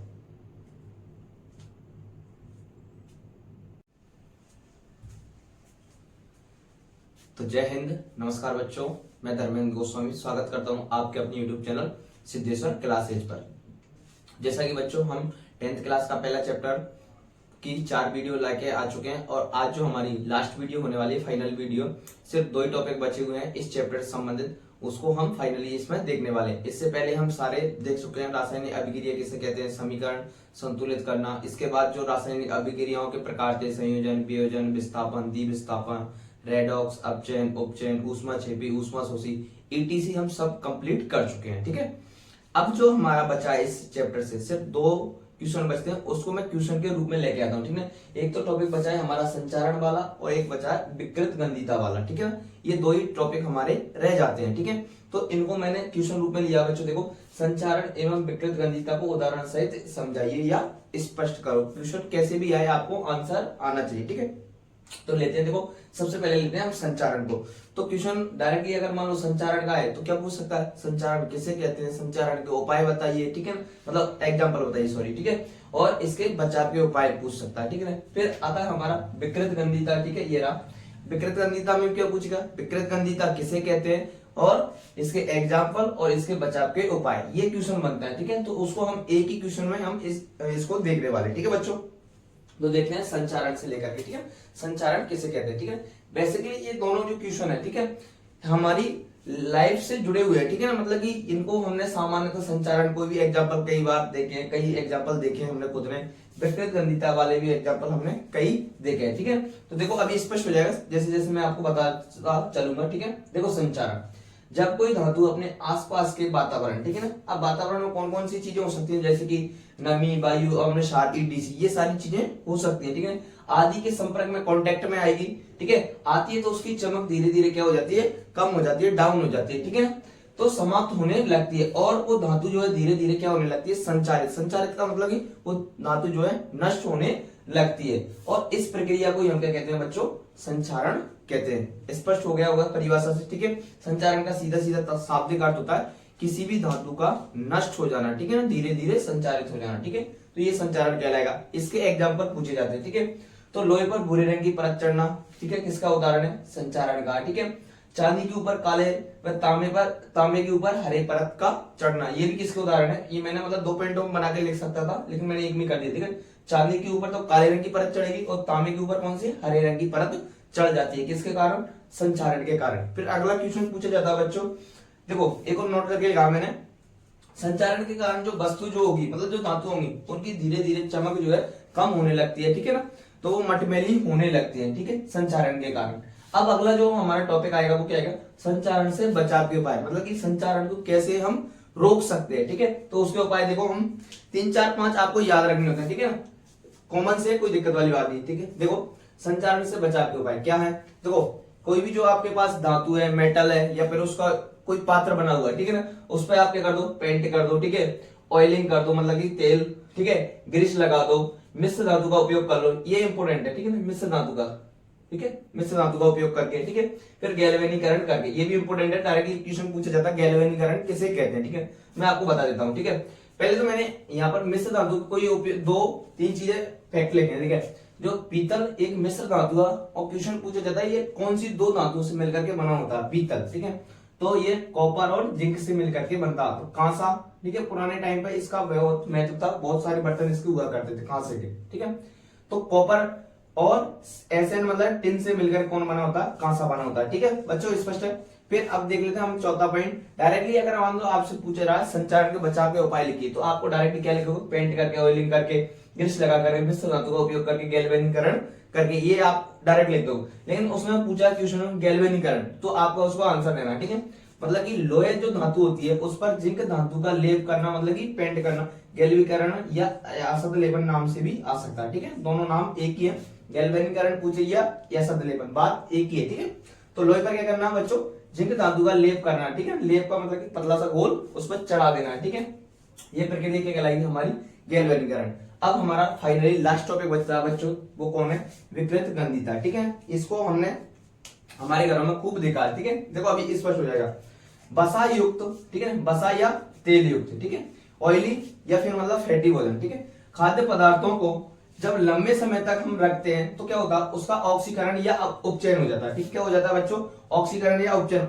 उपचयन का मतलब क्या होता है, ऑक्सीजन का योग हो जाना। ठीक है, जैसा कि हम इससे पहले परिभाषा उपचयन की, अपचयन की, ईटीसी की पढ़ चुके हैं। ठीक है, तो होने से उनका स्वाद या गंध क्या होने लगती है, बदलने लगती है, या उनमें गंध आने लगती है, बदबू आने लगती है, ठीक है। तो उनका स्वाद या गंध बदल जाती है तथा उनमें दुर्गंध या बदबू आने लगती है, ठीक है। और वो क्या हो जाती है, उपचयित होने से तेल में बसा का क्या हो जाती है, मतलब जो हम कोई भी पदार्थ है हमारा बसा युक्त है या तेल युक्त है, तो उसमें उपचयित होने से वो तेल है और जो बसा है वो कैसी होने लगी, विकृत गंदी होने लगी। क्या होने पर लगी बच्चों, विकृत गंदी हो जाने से हो जाती है, ठीक है, विकृत गंदी हो जाती है, ठीक है। और इस प्रक्रिया को हम क्या कहेंगे, विकृत गंधिता कहते हैं। देखो साफ साफ सीधी सीधी परिभाषा में आपने शब्दों में बताना चाहूंगा आपको कि बसा युक्त या तेल युक्त जो भी खाद्य पदार्थ है उनका धीरे धीरे मतलब कि लंबे समय तक रख रहे हो तो उनमें बदबू आना ईटीसी, ये क्या कहलाएगा, विकृत गंधिता कहलाएगा। साफ साफ शब्दों में ये परिभाषा हमारी हो जाएगी। जैसा कि देखो यहाँ पर जो लिखी हुई है वो परिभाषा बिल्कुल एग्जैक्ट है। एक बार दोहरा देता हूं मैं आपको, बसा युक्त या तेल युक्त खाद्य पदार्थों को जब लंबे समय तक रखा जाता है तो उसका ऑक्सीकरण, मतलब कि ऑक्सीकरण को ही क्या कहते हैं हम, उपचयन कहते हैं, होने से उनका स्वाद या गंध बदल जाती है तथा उनसे दुर्गंध या बदबू आने लगती है। और वो उपचयित होने से तेल एवं जो बसा है वो कैसे हो जाती है बेटा, विकृत गंधी हो जाती है। और इसी प्रक्रिया को हम क्या कहते हैं, विकृत गंधिता कहते हैं। क्लियर है। अब अगला जो क्वेश्चन आता है वो क्या पूछा जाता है, विकृत गंधिता के उदाहरण या फिर इसके बचाव के उपाय। दो और क्वेश्चन आते हैं, ठीक है, जिसमें हमारा ये जो चैप्टर है लास्ट हमारी आज की ये वीडियो इस चैप्टर से संबंधित, ठीक है। फिर आता है विकृत गंधिता को रोकने के उपाय क्या है, बचाव के उपाय क्या है, ठीक है। तो 3-4 ये वाला एग्जांपल पूछा गया है कभी एग्जाम में, ठीक है ना, ये वाला मैं बता दूंगा आपको। तो वायु रोधी मतलब जिनमें ऑक्सीजन प्रवेश ना कर सके रोधी बर्तनों में खाद्य सामग्री को आप रख लोगे तो अपचयन की क्रिया धीमी हो जाती है, जिससे मतलब कि वो जो वस्तु है, जो भी पदार्थ उसमें रखा है आपने, वो थोड़ा लेट खराब होगा, ठीक है ना। तो धीमी हो जाने के कारण मतलब कि विकृत गंधिता कम होगी, धीमी हो जाएगी, ठीक है। अगला है हमारा जो चिप्स के पैकेट आते हैं, ठीक है ना, आलू की चिप्स, टमाटर की, ठीक है, बहुत सारे आते हैं मार्केट, ठीक है। आदि के पैकिंग में हम क्या करते हैं, ऑक्सीजन गैस को हटा करके, उसमें से ऑक्सीजन गैस को हटा करके उसकी जगह कौन सी गैस भरते हैं हम, नाइट्रोजन गैस का उपयोग करते हैं। क्यों करते हैं, ताकि उसका ऑक्सीकरण न हो सके, मतलब कि वो विकृत गंधी या विकृत गंधिता उसमें न हो सके। कहने का मतलब कि वो बहुत जल्द खराब न हो, ठीक है ना। चिप्स जो महीने 2 महीने तक भी चल जाती है। जनरली आप रोटी को रखो 1 दिन में खराब हो जाती है, क्यों, क्योंकि उसमें क्या हो जाता, मतलब कि वायु ईटीसी के संपर्क में, वायु नमी के संपर्क में आ जाती है, इसलिए वो क्या हो जाती है, खराब हो जाती है, ठीक है बच्चों। तो ताकि उनका ऑक्सीकरण न हो सके, ये भी किसका उदाहरण है, विकृत गंधिता के रोकने के उपाय है, ठीक है। अगला है हमारा, देखो अचार जनरली सबके घरों में होता है, ठीक है। अचार आदि में फफूंद को बचाने के लिए हम क्या करते हैं, ठीक है, उसमें सरसों का तेल या मीठा तेल भी उसमें डाल देते हैं। अब इससे क्या होगा, वो जो अचार ईटीसी जो पदार्थ है वो उसमें डूबा रहेगा, तो इस कारण मतलब कोई भी बाह्य जीवाणु कवक ईटीसी उस पर क्या नहीं कर पाएगा, अटैक नहीं कर पाएगा, तो वो क्या लंबे समय तक खराब नहीं होता। अचार तो हमने जनरली देखा साल भर तक भी खराब नहीं होता, क्यों, क्योंकि वो तेल में डुबो के रखा जाता है, ठीक है। फिर अगला है हमारा चौथा पॉइंट है, देखो अगला पॉइंट मैंने अलग पेन से लिखा बच्चों, बी ऑक्सीकृत करके भी पदार्थों को खराब होने से बचाया जा सकता है, मतलब ऑक्सीजन को निकाल करके, ठीक है।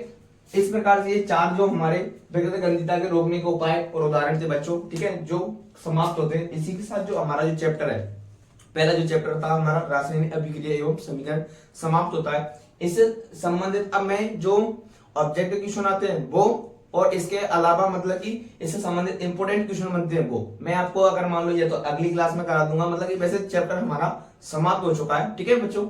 तो ये जो बची हुई चीजें जैसे ऑब्जेक्टिव क्वेश्चन कराना ईटीसी में करा दूंगा, ठीक है। मैं आपको फिर से एक इंफॉर्मेशन देना चाहूंगा कि इस पूरे चैप्टर की जो हैंडराइटिंग नोट्स के पीडीएफ है मैं आपको टेलीग्राम चैनल पर क्या कर दूंगा, दे दूंगा, ठीक है। और इसका जो मतलब लिंक है मैं डिस्क्रिप्शन में दे दूंगा, ठीक है। तो इसी के साथ मतलब कि हमारी जो क्लास है वो समाप्त होती है। अगर आपको इसमें और कुछ भी चाहिए तो आप मुझे कमेंट करके बता सकते हो। इसी के साथ मैं बच्चों एक बात फिर दोहराना चाहूंगा कि अगर मान लो मेहनत पसंद आ रही है तो जरूर चैनल को लाइक करें, सब्सक्राइब करें, बेल आइकन को दबाएं और ज्यादा से ज्यादा शेयर करें, ठीक है बच्चों। इसी के साथ मैं अपनी क्लास को समाप्त करना चाहूंगा। जय हिंद, जय भारत।